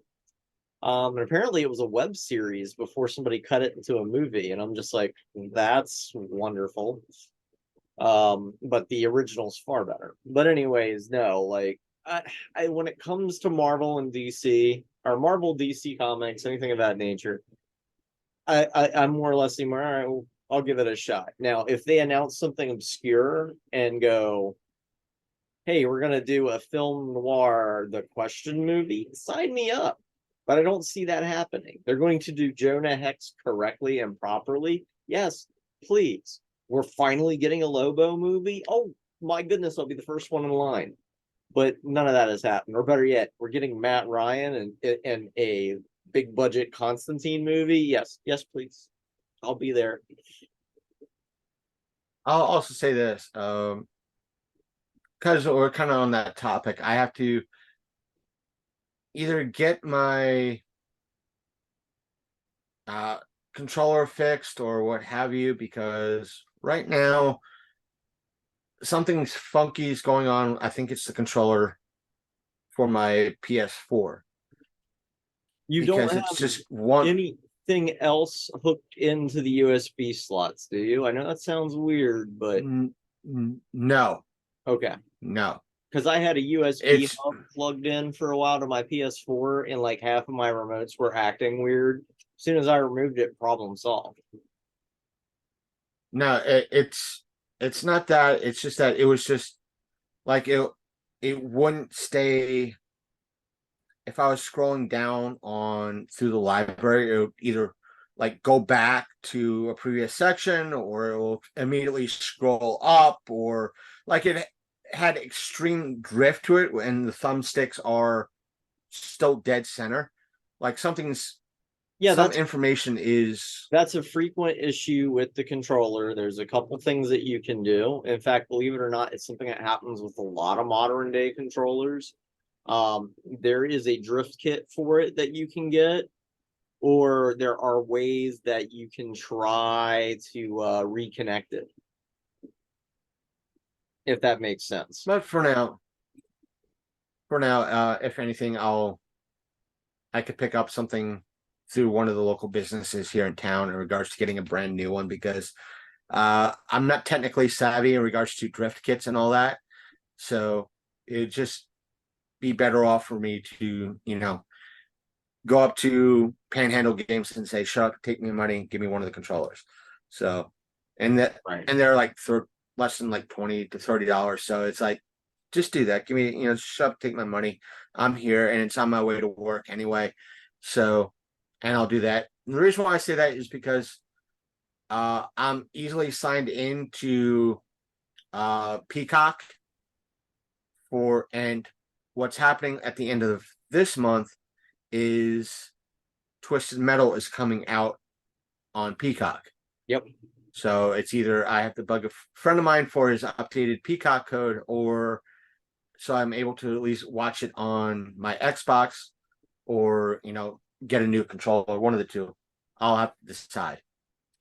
So since we So got I want to check that out. Yeah, I do too. Since we kind of touched on Marvel a little bit, so obviously we know Deadpool 3 is coming. It's in active filming. There's already been pictures of Hugh Jackman dressed up in the OG Wolverine costume along with Deadpool. And so a lot of fans are pretty excited. I'm excited. Excited. That is a very light term for what some of the fans are doing, Sasha. They are not just geeking out over it. They are having legit nerdgasms over this. Yes. They are. They have blown up that picture so bad, so big. They are literally critiquing every square inch of Hugh Jackman's outfit and hairstyle. And they are drooling over that image like a hungry person drooling over a steak. I mean, it is Hugh Jackman after all. I mean, he's at daddy status, but that's okay, But anyways, at the end of the day, because I think when it comes to the whole thing with Deadpool, like again, it is a comic book movie having fun with itself. And obviously they're dipping into old 20th century Fox properties, because there's been rumors of I want to say that some of the Fantastic Four from the 20th Century Fox Fantastic Four is supposed to show up. Ben Affleck's been confirmed being in Deadpool 3 as basically Daredevil. And the other big thing was what's her name played Elektra briefly in the sequel to Daredevil, and the Elektra movie is also going to be in it. I think Jennifer Gardner is the person you're talking about. Yes. The thing is, folks, I know Ben Affleck and Jennifer Gardner were not the best creations for those characters, or best folks for those characters. But you have to understand. But hold up. Let me just say that everybody kind of knows Deadpool has been so, in regards to the film series, has been so self-aware in a way. Though it kind of fits the Deadpool character. Anyway, it's been self-aware, so why the fuck not? Why the fuck Just not? as long as the rumored Fantastic Four isn't the most recent Fantastic Four, but the 20th Century Fox one, the earlier one, or hell, give me the Roger Corman Fantastic Four. I would pay to see that. In fact, I was disappointed when Reed Richard appeared, and it was what's his name, Kransky, or I can't think of his last name. But anyways, when he showed up as Reed Richards, I was slightly disappointed because I wanted to see the Roger Corman Reed Richards show up in that cancel in the latest Doctor Strange movie. I'm like, that would have been such a deep cut, and I would have dug it. But the upside of if they do have the Fantastic Four, we get one of the Chris's back, but this time as Human Torch, which I think would be a hilarious joke for Deadpool to make. Aren't you Captain America? Or the reverse. Christopher, him showing up as Captain America or a version of it. It's like him Deadpool just looking at him Flame on. It's like flame on, or shouldn't you be wearing a suit with the 4 on it? But that would be hilarious. He comes on the set of Fantastic Four and he'll be like, "Oh yeah, Mackie has that role now." That would be great. But anyway, I mean, it just seems because it's having fun, and I think that's why a lot of people kind of get attached to the Deadpool movies, because they're in their own separate kind of weird universe, which eventually is going to get milked into the MCU somehow. It's all multiverse, man. But to me, it's having fun. As I stated, it fits the character as well, Deadpool, because they could play it as being so self-aware, the movie as a whole, and it fits the character to boot, him being self-aware. It fits. And if it fits so damn hard. If Ben Affleck is in this, as terrible as it makes me sound, but I want Deadpool to interact with him, go boom, Phantom's like a motherfucker. Or shouldn't you be wearing a cape and cowl? Yeah. I just think that would be funnier. Boom, Phantom's or like Batman jokes, like shouldn't you be on another property right now wearing a cape and cowl and messing with bats? Oh wait, that's that kid who sparkles in the daylight. Oh, I would pay good money to see. It's like, shouldn't you be wearing a cape and cowl and being in a different property? No, you're talking about the other guy that kind of twinkles. Oh, you mean the guy from Twilight? Yeah. Yeah. But even though him switching back to being Daredevil, it's like, I do have the same type of qualities of a bat, though. I do use echolocation, that sort of thing. It's like, oh, shut up, Batman. Or worse, just making the offhand reference. Oh, didn't that guy who twinkles replaces you? I'm blind. I'm blind. That would be great. But I mean, I'm excited because it's shooting, it's active.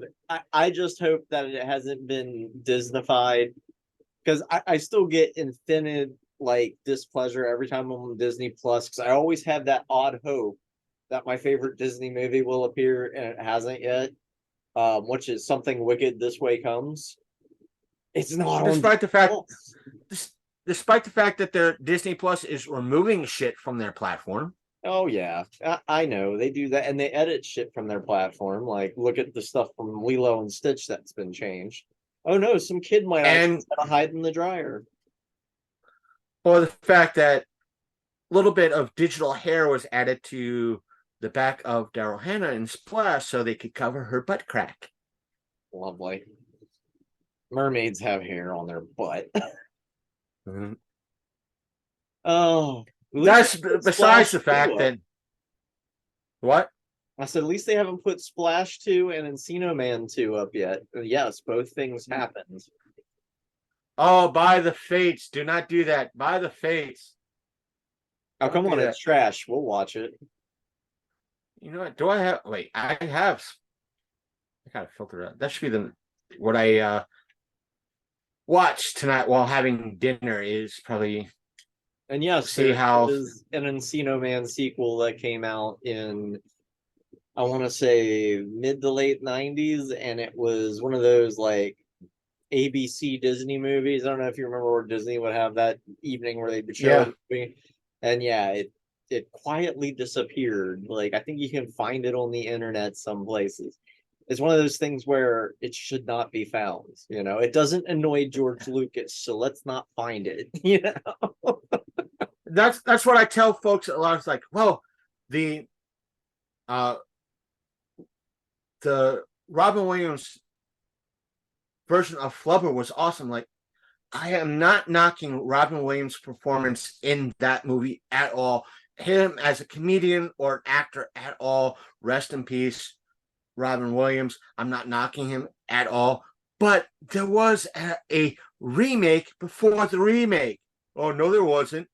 Yes, there was. It aired on ABC. There were several of them. Yes, but the original one was, what was his name? Jerry Lewis, the "Hey Lady" guy. That was the Yeah, something original like Nutty that. Professor. That was the original. Yeah. And those are 1960s, 70s Flubber. Mhm. Then it was remade on ABC in the 80s for their Sunday night Disney thing. Then in the 90s, they made another reboot for the theater starring Robin Williams. Again, I'm not knocking what Robin Williams did at all, but I'm just saying there was something between the original and the Robin Williams movie that Yeah. people forgot. And there were several. I think they made a remake of the original, and they made a sequel to that remake.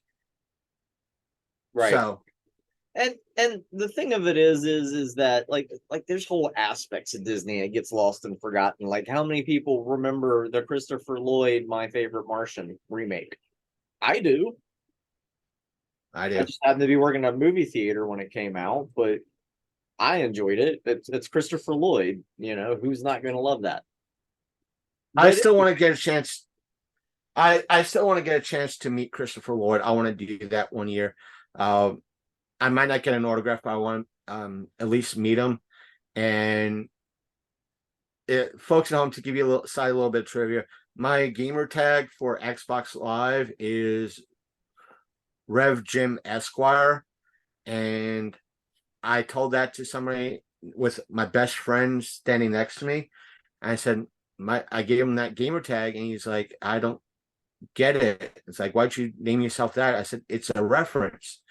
And my buddy, my best friend, who's not a gamer at all, and has maybe about 5-10 years on me, turned to me and he's like, wait a minute, it's a Taxi reference, isn't it? I went, yeah, you got it in one, because Christopher Lloyd played the Reverend Jim in Taxi. But my buddy asked me, it's like, why'd you add Esquire? Esquire means person of the court. What, you wouldn't think the good Reverend Jim would have called himself Esquire? Him being a reverend, a man of God, in a way, calling himself a man of, somebody of God's court. And besides, it's funny as shit. And I would tell Christopher Lloyd that pure and simple. It's like, I'm making reference to your original character, that he was a laid back type person that just wanted to game. That's my viewpoint on when I game, is gaming for fun. And that's what, I'm sure Reverend Jim from Taxi was just laid back type of character. Yeah, I'm sure he did pot or, whatever he was on during the time. But still, he was just this laid back character, just wanted to have a good job, do his thing. right. So since we're on the topic of Disney, because Hulu is part of Disney and Disney owns Hulu. And Disney also owns Alien. The most recent Alien film has wrapped with 20th Century Studios, which is how they rebranded Fox, and Fox Films. So that movie has completed filming, I want to say, as of the end of last month. And there is a somewhat brief plot synopsis for it. A group of young people on a distant world find themselves in a confrontation with the most terrifying life form in the universe. Very bland, very general. It's going to be directed by Fede Alvarez, and pardon me for butchering the name. I know I did. But he did basically Don't Breathe, that whole series, the Evil Dead reboot from 2013, which I think is an excellent film. He did the Texas Chainsaw movie, I want to say the most recent one that was on Netflix here in 2022. And yeah, so like his big claim to fame is Evil Dead and the Don't Breathe series, which is kind of I have yet to see the Don't Breathe series. I've heard good things about it, so I want to the check it out. best advice I can give you, because the sequel kind of comes as a shock, because the villain of the first movie is kind of the hero of the second movie. So don't be shocked by that when you see it. Try to watch them as two separate things. Is it on Shudder? I don't think so. Oh, I so don't I'll give it a look. If not, it's probably on Tubi. But, Everything's on Tubi. Great films. I think he'll add some unique tenseness, because in my opinion, the original Alien film was basically a horror movie. It was a slasher in space. I mean, you could literally remove all the space elements and set it in a gothic castle, and it still would work. Now this new film, and I'm kind of excited about this because they don't have a lot of big names. You have a David Johnson, who is, I guess, in a TV series known as Industry, and Archie Renau from Shadow and Bone, Isabella Marcin from Rosaline, Spike Fierne from The Batman. I'm not sure who or what Spike played. Eileen Wu from Away from Home, and a Kaylee Spaney from Mayor of Easttown. Now, a lot of this stuff sounds like, indie or more drama related stuff, so that may mean we get some more story. Now, some people want to say that this film may be another prequel, but there are rumors that it may actually be a sequel to Alien in and of itself. So it may, forego all the Prometheus and Covenant. I'm sorry, I'm going to say it, bullshit, because some of the math there doesn't work. I'm sorry, David the android did not make the alien, or the xenomorph, as everybody wants to call it, but a xenomorph is not the appropriate terminology either, because a xenomorph just means new form, and it is a phrase that people would use to describe anything that isn't currently classified, are classed into a certain genus or species. But you said this is going to be on eventually air on Hulu? Yes, it's going to be Hulu, kind of like how the new Predator movie Prey aired on Hulu. And I don't see an attachment of a subtitle yet. I have to get back on. But this, I either have to borrow somebody's account or get back on Hulu, because I want to see it. I want to see Prey finally. Not to mention Futurama is coming back on Hulu, and I want to check that out too. So. But that was from Variety, which is a pretty standard source. Screen Rant kind of goes into some other things. Right now, I'm not seeing a whole lot of Ridley Scott involvement, which honestly has me happy, because let's be honest, Alien was Dan O'Bannon's baby. Alien was just directed by Ridley Scott. Honestly, in my opinion, Aliens was an awesome sequel, but we asked Ridley Scott, he's not a fan of it. And it's like, piss off, dude. But basically, they showed like the clapboard that says Happy Alien Day. Looks like last day of filming may have been actually April 26, 2023, but they didn't announce it until recently. But they don't have any confirmation. I'm not seeing the guy who played David showing up anywhere in any official casting lists. It did film underneath the working title of Romulus, but I don't know if that working title is still being used or not. But yeah, anything right now is just kind of up in the air. And I think it's interesting that they picked a genuine horror, director to direct this movie. And it kind of tells me, well, maybe they're stepping away from hard sci-fi and bringing the creature back into horror. Because let's be honest, Alien and Alien 3 dips into it, but any other sequels really haven't. Alien was, in essence, at heart, a sci-fi horror. Right. At its heart.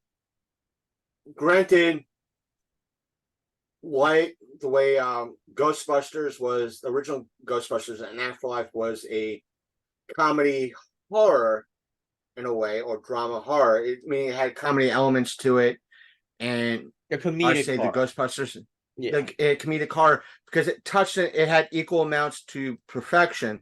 Not to be confused with a dark comedy, because like a dark comedy kind of drifts Right. into the whole Cable Man aspect.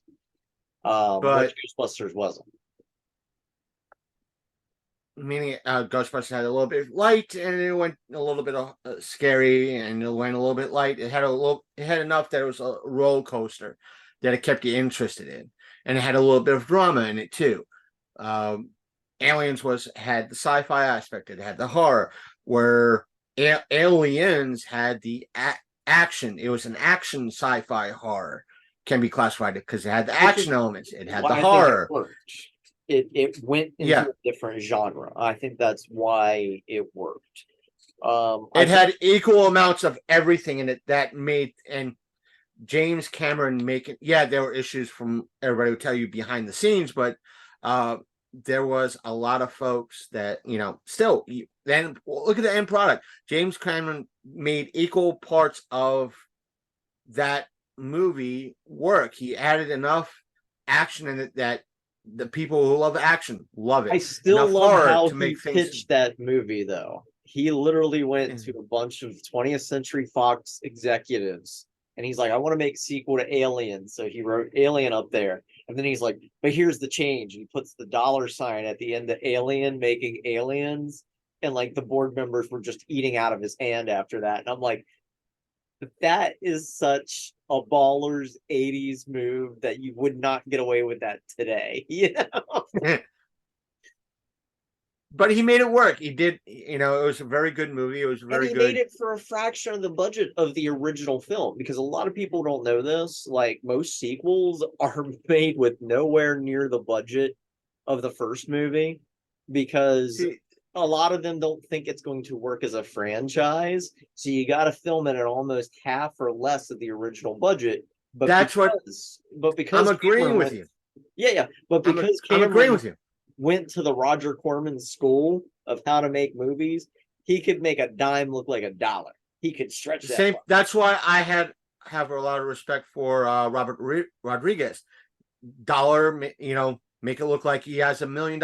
But where I'm agreeing with that, it's not just that movie. It's the fact that a lot of movies in the early to mid 80s, when it came to even up until like the 90s, if you had a sequel, they didn't give you, this movie original was $100 million budget, so let's give you $150 million for the sequel. No, you got 75, you got $50 million. Look at the original Planet of the Apes. These were blockbuster movies for each sequel, and each movie, the budget was halved. Yep. Important for each movie of the original. You could tell because people wearing ill-fitting ape masks. It just how it works. But nowadays, when you have a movie, whatever it is, it's a success. Instead of having 100 million, they're going to say, "Hey, franchise, motherfucker, let's give you for the sequel not $1 million, $100 million. Let's give you 200 million. No, not 200 million, $300 million." And when it doesn't work out, what happened? Is somebody who didn't like this movie? We don't know what the hell happened. So let's blame all the people that didn't like the, for insert reasons here. Well, and So that's what they need to do with modern movies. They need to go, oh, you want to make a sequel to this? Here's half the budget. Show us a good script, make it happen. And I think we would see a lot better sequels that way, because then people got to get creative and go, okay, I'm only going to get half the budget of the first movie. And so they would have to work on it. And that's why I think like a lot of people kind of overlook the third Alien film, like, oh, it's trash. I'm like, from a thematic kind of angle, David Fincher had very little to work with, because there was already like 4 or 5 rejected scripts. One of those rejected scripts, FYI, became Pitch Black, and a lot of people don't realize that. I still find that humorous to this day. But Alien 3, he had basically, when it came to Alien 3, like they literally set a date that film was going to be out before they had a script, before they had a concept, before they had any idea. But hey, this is when the movie's coming out.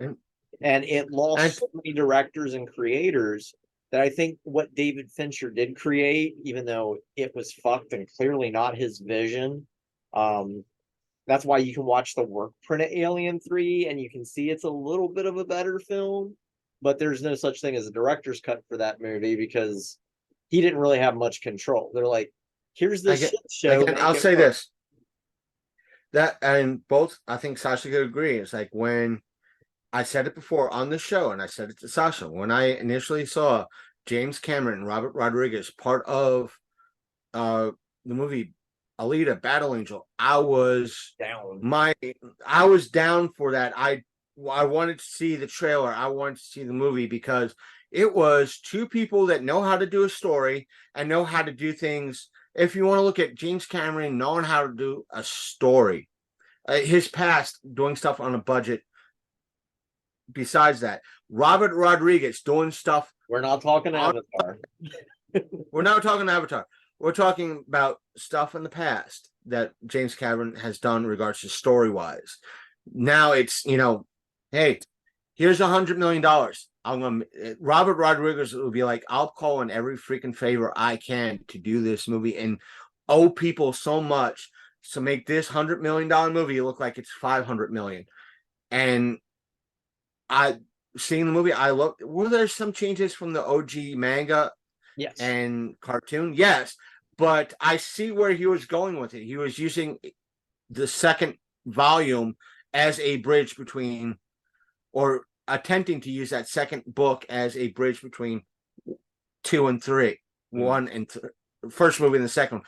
I get it. I understand where he was coming from with that as a fan, but he did a wonderful job putting everything together.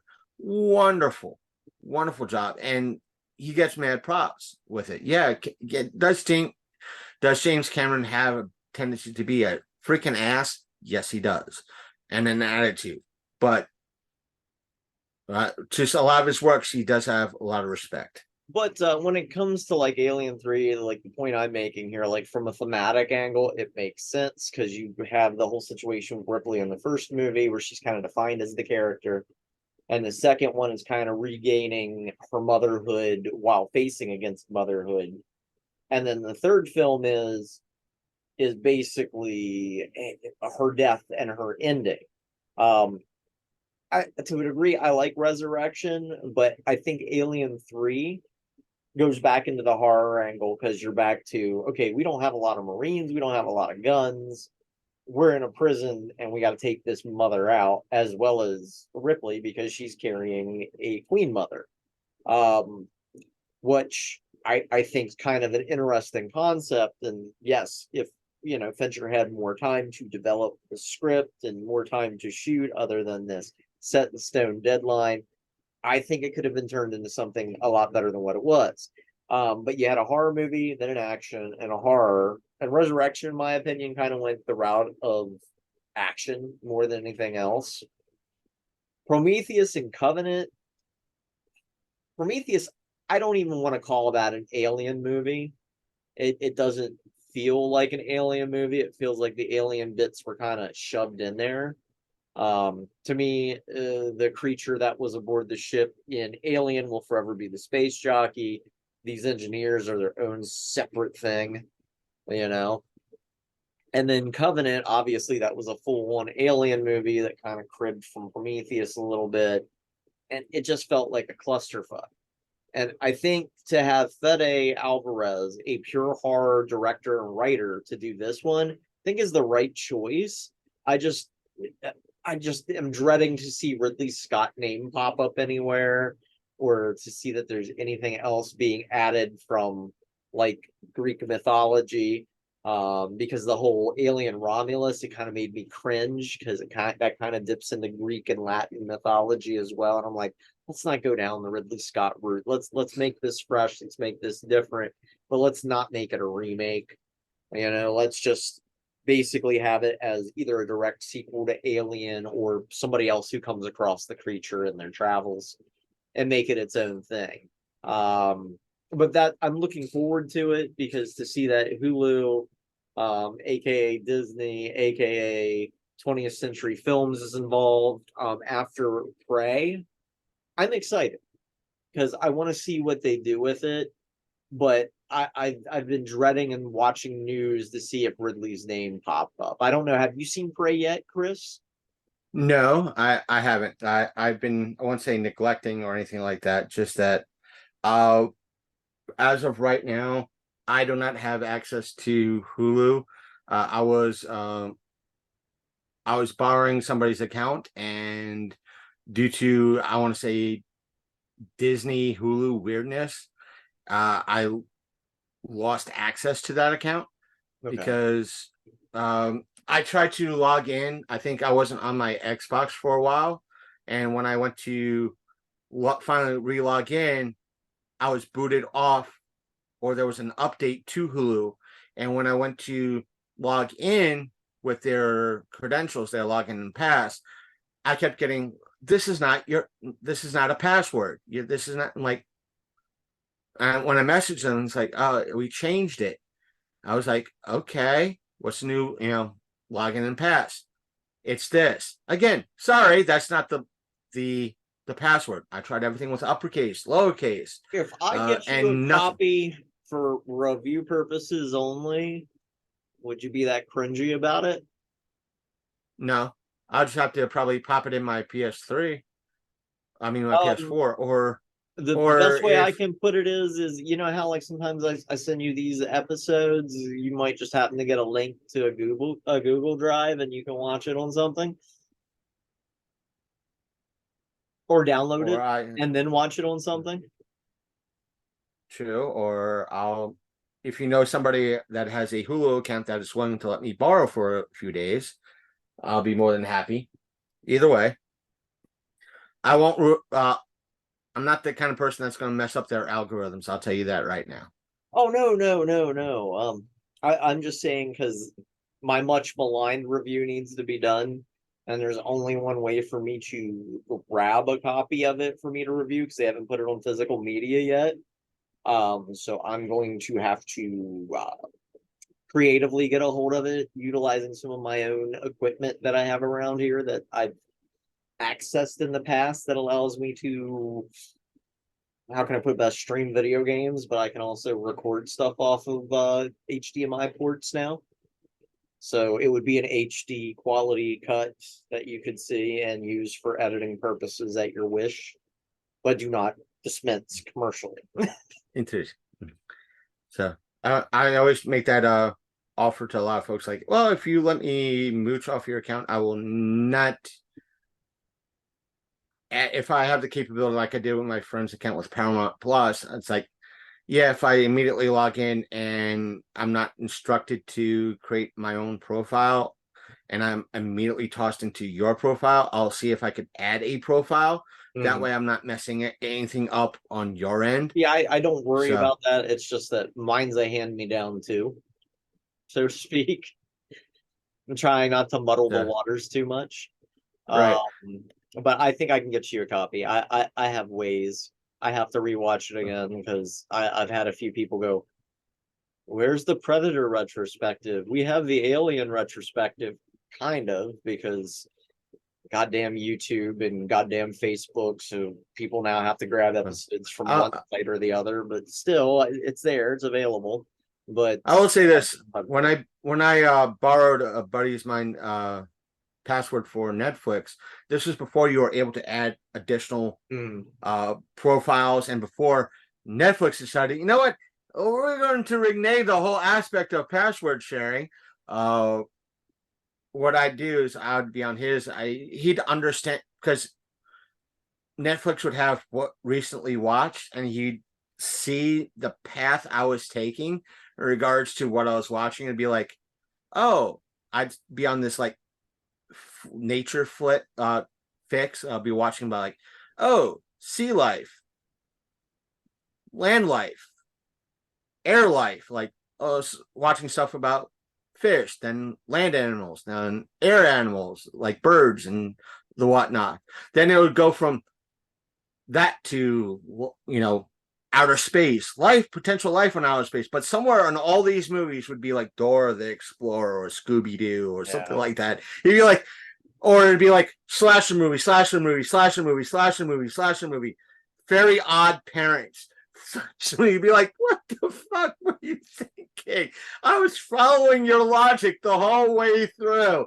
And all of a sudden, somewhere in the middle of all this slasher and horror movie shit is Very Odd Parents or SpongeBob SquarePants. Dora the Explorer. Or Dora the Explorer. What the fuck? But no, I'll find a way, because I want you, before you see the new Alien movie, whenever it drops, I want you to be able to see what they did with Prey, because I think Prey kind of redeemed itself. I'm just curious where they'll take the Alien versus Predator franchise after this. I know Ridley Scott wiggles his fist at the Alien versus Predator franchise. That's why things have gone screwy with it of late. But Ridley Scott, it is not your property. It's Dan O'Bannon's. And short of you grave robbing, which is what you're doing with Dan O'Bannon and your brother, it is not your property. Let me put it like this. Ridley is somebody that currently is, when it comes to aliens, he's yelling at the cloud worse than I tend to do sometimes. And I'm an old man yelling at a cloud. But he's also the guy who wants to make a Gladiator 2 in space. Why? And of course, the original character's coming back. So pick your brain at that for a little bit. Wait a minute. We're talking about Gladiator with Russell Crowe. Yeah, that's what I was thinking. I was like, I had to make sure they're gonna bring him back and set shit in space. Yes. What year is it, Sasha? 2023. My God, I thought it was like 1985 or some shit like that. All I can say is if you get bored later, go online and you will go down a mysterious rabbit hole. But there are some very interesting script developments that he has had since the original Gladiator came out for a Gladiator 2. And there are official scripts where it deals with Russell Crowe's character coming back, but now he's in space. It's like this is not 1985. Hell, it's not 1995. God damn it. It's like this it's milking the well and senility. It's not milking the well, folks. Let me just say this. Sasha, for those of you who don't know, every movie or every franchise in the 80s and 90s had to have that one movie in fucking space. Let's put it like this. Jason, Friday the 13th did it. Leprechaun did it. Leprechaun did it first. Leprechaun. All right. I'm just, it's included in the mix. Well, honestly, that's Hellraiser did it. The Predator franchise got started. Like, initially it was pitched, what if Rocky fought a space alien? And it's like, why didn't we get that movie? Why? Rocky's just working out, training in a meat factory, and all of a sudden the shadow just reappears. The Predator's there. And they just start beating up meat. Oh, God. Yeah, that's how it was originally pitched. Leprechaun 4 was basically a joke because it started out as a gag thing. I guess at Trimark or whoever the original rights holders was the Leprechaun. They took a picture of Apollo 13's movie poster and they removed the Apollo 13. And then they had like a little window with the Leprechaun face sticking out of the window. And it's Leprechaun 4 in space. And then some studio exec, I'm guessing high on cocaine, make it happen.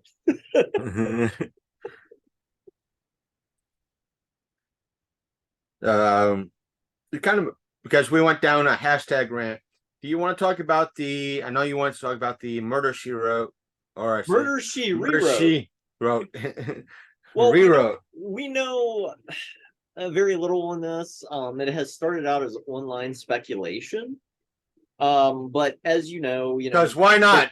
Because why not? Nostalgia. Yeah, well, you got to figure Angela Lansbury's passing. That was fairly recent, wasn't it? Like this year, or was it last year? It was like I want to say last year. Okay, and then of course you have the fact that the anniversary of the show is coming up. I mean, granted, I don't know how they would go about it. Obviously, they would have to pick an actress to basically be the new Angela Lansbury, type character. But honestly, with some of the mysteries and as hokey as it was, I could honestly see a modern update of it, but it would have to be on like a streaming service. And it can't be a bargain basement streaming service. It would have to be something like, granted, Disney Plus would really have to pull teeth to get it. Hulu might be able to squeeze it. But my question is how would we get all the Magnum PI crossovers without rebooting Magnum PI 2? True. Because you've got like is, four crossover episodes with Magnum PI, and I'm just like, so did Tom Selleck and Angela Lansbury hook up? Because I want to see that episode. who actually owns the rights to it, though? That's the thing. And there's a lot of rumors of it online, and you know how it is with rumors online. Because what was it a while back? Everybody was like, oh, we've got to do another Beetlejuice. Oh, there's got to be another Beetlejuice, and now we are officially getting another Beetlejuice. Even though, honestly, I hope they resurrect Beetlejuice Goes Hawaiian, but I don't think that's happening. I think Michael Keaton's too old to be doing that. But anyway, I'll say this. Let it be on Paramount Plus. That way they could do a crossover with Blue Bloods. Ooh, that could be interesting. Somebody needs they can. What a way to promote Blue Bloods. Have the folks watch it on the rewrite or reboot, Mercy Wrote rewrite, whatever you want to call it, on their streaming service by crossing over with Blue Bloods on their TV show. Yeah, but who would you get for the modern lead of the character? Because I guess the character's name's Angela as well, isn't it? Yeah, they could do a granddaughter. Yeah, but like, would you just do a full solid reboot? Like, whole new actress, whole new da da da da da. And I mean, you would have to make sure she's middle aged. You don't have to be middle aged. Yeah, but you could make her in her 40s. I mean, let's be honest. We need more people in their early to late 40s. Maybe it's just me talking, but more early to late 40s actors and actresses getting a bit of a spotlight. Sadly, what I'm thinking, and please, Sasha, I'm sorry. I'm gonna apologize right here, right now. If they go through with this, the way I'm thinking right now, they'll do it so the alt-right folks that are going to that. Oh, so they waive their fist. You're done. They'll waive their fist. What they'll do is, because it has to have diversity. It won't be like let's say a person of color being Angela Lansbury for this character. It would probably be a trans person for no. What's your idea? There's not enough how can I put it best? Leading trans roles out there right now. I mean, we're kind of eking in as background characters, Evil Dead Rise much. What a way to do it, though, Sasha. What a way. What a way. No. And you're going to laugh. It's kind of messed up, but I think it would work. Queen Latifah as Angela in Murder, She Rewrote. I'd watch it. Kind of, so would I. Kind of. Yeah, I mean, you know, she's as good as I'd the be down. Equalizer. I'd be down for it a little bit. You know, it's like I was going with the, you know, something that would really piss off the far right crowd. That and probably in some way I'd be like, oh dear God, no, they She's the didn't. No, they new fucking didn't. televised Equalizer. I don't know if you know that But or yeah, not. So I mean, but perfect. You know, Queen Latifah as it. I could, you know what? Even if they worked it that she was an adopted daughter of Angela Lansbury, you know, I could almost buy it. You know, I'd be kind of down for it. because she has name presence, but kind of like what's his name? Ice-T. I mean, he's got name presence and screen presence, but you could just give them the craft cart and they'll be good. You know what I mean? You don't have to pay them a whole lot. They'd be like, I'm there for just the little bit of bank I get and my name out there. And hell, we'll throw in Ice-T as kind of like as a love interest. Yes, yes. Ice-T is I'm just want to make sure because you have Ice-T and Ice Cube. Ice-T is the one that was on Ice-T is from Surviving the Game. no, I'm talking TV show. TV show is the one from one of those Law and Order TV shows. Yeah, the Law and Order. That's what I want to figure out. Yeah, Law and yeah, Order. Which yeah, it's he Law was, and Order. who voiced the I gotta use it as the reference because also he voiced a character in Borderlands 3. Was it Ice-T or Cube? It makes me sound so bad. Ice Cube. I know which one you mean. Ice Cube. Yeah, Ice Cube. Yeah, it was Ice Cube. Yeah, have him show up. Yeah, they could be twins. Why not? They both played cop. In essence, both cop. And do the crossover for on Blue Bloods. That would be so. Ice Cube. Ice Cube. I'm gonna really sell it here. Is our new Magnum.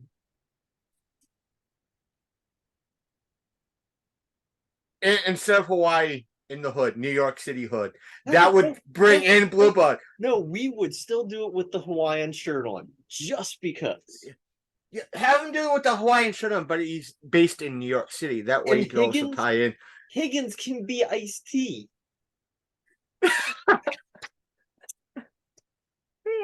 Or better yet, because you know how Higgins had the dogs and he was the rich guy? Just make it Snoop. Yeah. Snoop is Higgins. I think that might be taking it a little bit too far, but I could see Ice-T and Ice Cube being a part of it and Queen Latifah. And But you could I want have, to say you could have Snoop play it very straight faced. And you could even have him fake a British accent and be all civil and be Higgins. And I would take my money. I want to go one better, have it all take place in New York City so they could do a crossover with Blue Bloods and have Tom Selleck show up. You could still have the elements. They could go to Hawaii every now and again. We could even still have the Ferrari. Yeah. Ferrari, wasn't it? Yeah. There you go. So we have our whole universe come at us. Come out. And we're gonna you could have the whole team. We're gonna get that. I want to see it now. I want to see it. But right now, that is like the biggest online speculation. You know, it'd be funny if Ice-T is Higgins, but if you want, it's gonna be so wrong, and I'm apologizing now. He's going to have actual dogs, but he's going to refer to "Don't make me sick my dog on you," and it's Snoop Dogg. Yeah, and we're referring to dog as a friend, but it's Snoop Dogg. Snoop comes up, and it would be so funny, because we both know all Ice Cube, Ice-T, and I'm sure Snoop Dogg has all, and Queen Latifah have done great comedies. They could do everything with a straight fucking face. And Martha Stewart shows up in an episode just for shits and giggles. She could be somebody getting blamed of murder, and our Queen Latifah Angela's got to help solve the case. And Snoop is somehow personally invested. I want to see this now. It's so wrong. It's so bad. It's so wrong. Oh dear God, I want to see it now. Though I want to see now. I want to see it now. It's so bad. It's so wrong. But I want to see it so bad. Part of me would be triggered that how dare they do these remakes. But you know what? There's that part of me who's like, this is going to be a train wreck that I want to see so goddamn bad. And if it's on a platform I am not a part of, or I'm not borrowing, I will pay $8 a month just to watch a couple episodes for the show, just because I want to see it so goddamn bad. Oh dear God! All we want, if you take our ideas, Hollywood studios that are listening, just somewhere at the end, you just got to put a Fallout Shelter and Long Coat Mafia production. I would be so, you know, if it's filmed in New York, I would be more than happy to take a free train ticket to New York. That way, I get a chance to see my uncle, and I will walk. And I want a line in it, just so I can say the infamous, like, "Who are you?"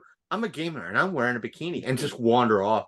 Who the hell? What kind of person are you? I'm a gamer and I'm wearing a bikini, and just wander off. We could get two homeless people that just show up in the background.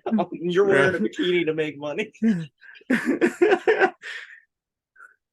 And me, I've got like some conspiracy newsletter. I'm trying to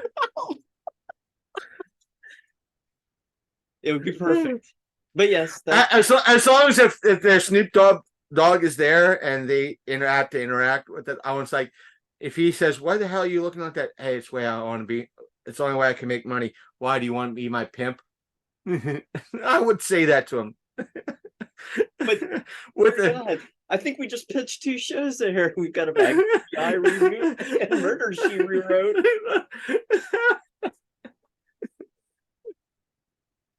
Oh, instead of Magnum PI, it'll be Magnum PIMP.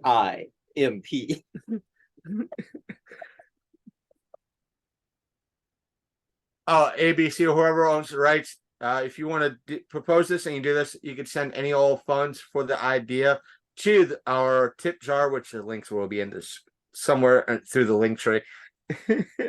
But no, I saw that online speculation, and I'm like, I think people have a point. There is something that could be worked here. Our ideas aside, but what are your thoughts outside of our crazy ideas? Outside, I want to see if it's for real, who the casting is, and possible if it does go down the pike, trailers and so forth and so on. To kind of quote Jason Ackles, because he's the one that said it best. He said his best friend Jared from Supernatural got pissed at him because he didn't, when he was working on, in essence, the Supernatural prequel. I think that's what he was making reference to. Why wasn't, he's like, Jared got mad at me because I didn't tell him. He's like, well, the reason why I didn't tell you, because that's the rule. You don't tell anybody until everything's set in stone. We were just doing all the prep work and everything else. The deal didn't go through yet. And I'm not going to believe anything for certain until it's officially gone through and I hear it from official channels. Well, what I'm saying is more about, because you know how these rumor mills get started. Because we had the one for the longest time, Hocus Pocus 2. And then we finally got it. And oh fucking God, did we get it. It was terrible. Now you got Beetlejuice 2 coming down the pipe works. People have rumored that for how long? And now all of a sudden, we can get Jenna Ortega into this. Which, cool. Awesome. But I'll wait to see what they do with it. The fact that we have Winona Ryder being a part of it and the OG Beetlejuice, Michael Keaton part of it. And what's her name? Gina Davis is in. A lot of the original cast is part of this. How I've heard rumors that Beetlejuice is supposed to be married in this. How that plays out, I have no idea. Is it the bisected But woman? That would be cool. You know, the one where we played with the legs. yeah, I want to see. I want to see more. Granted, we're having everything seems to be confirmed, but there's been so many times that fan trailers have been circulated and everything else, and I've had folks. Bogus, yeah. I've had like a friend of mine post up on. She has like a movie group on just on Facebook, and she shares a lot of like the stuff fan trailers on that, thinking that it's a legit trailer for the next movie. I'm like, no, this is a fan trailer. How do you know? Because it used like she posted up a fan trailer saying it's Back to the Future 4, and it's a fan trailer. How do you know? They used footage from Ready Player One. That's how I know. Yep. And she's like, really? I'm like, exactly. Granted, you're putting content for your group in this, but it's how I know. But look at it this way. One of the things that I'm basically saying here is that there's been weird speculation like that, and then we have gotten actual product because of that crazy speculation. Like again, Hocus Pocus 2, unfortunately, Beetlejuice 2, jury's still out on, and you know everybody's been pushing for a Death Becomes Her remake, which may or may not be happening. You know how the rumor mills are. I could care less one way. I'll put it like this. Let me say this. When it comes to stuff that's been in the rumor mill for years and years and years, so far, out of, let's say, the three, it's now, I want to count three. It's been 50-50. First, I'll say the first one that's been rumored years and years, and we got I want to say an excellent product over it, was the Alita Battle Angel. Yep. That was rumors for over close to 20 years, and we got an awesome product out of that. But for every Alita, we got an Akira. Because that Akira didn't happen yet. Right, but so I'm counting stuff that's come out. Oh, sorry, Weebs. Akira, not Akira. But stuff that's come out. So far, stuff that's come out that's been rumors for years and years and years. One, we have a mark in the win column. I want to say that first and foremost with Alita Battle Angel. The fail column was the Hocus Pocus 2. Fight me. Yep, on that. Hated that. It was not interesting. It held no value for me. TV. It was terrible. That's it. Now we're quite possibly, I'll believe when I see it, Beetlejuice 2. Well, I'll see it when it comes out. Or casting as well as Tim Burton, so it's definitely in the pipe. When the final, whether or not I'll see it in the theater or on Disney Plus, we'll see.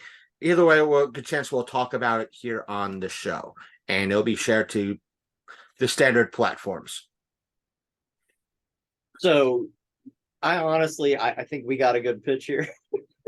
We need to go market it. Hell yeah, I want to see that shit. And folks, would you want to see our idea of, Ice-T, Ice Cube, and Queen Latifah, and not just a Magnum PI and Magnum PI and PI. PI. I want to see this shit. Tell me if you want to see this shit. Indeed. Leave comments below. Leave comments down below. But anyways, as I like to say, that's the show. So, keep it real, take scare. And Lumsver, you got anything to add there, buddy? Yeah, I'm a gamer and I'm wearing a bikini. Woo! If you want to see it, you have to donate to our tip jar. So rock out with your cock. Oh, that's your side, not my side. But either way, remember, folks, if you don't want to, I'll say this, and even though we're closing out the show, liking, sharing, watching all this stuff, and leaving comments down below wherever you can is just as helpful as putting funds in our tip jar and signing up to our Patreon. Yep. Say that right here, right now. Join the Get the word out. Darkness. Join the mafia. Well, not that mafia. Join the mafia. His mafia. But anyways, have a good night all. Later, folks. All right. Let me kill record. Oh, they moved the record button on me.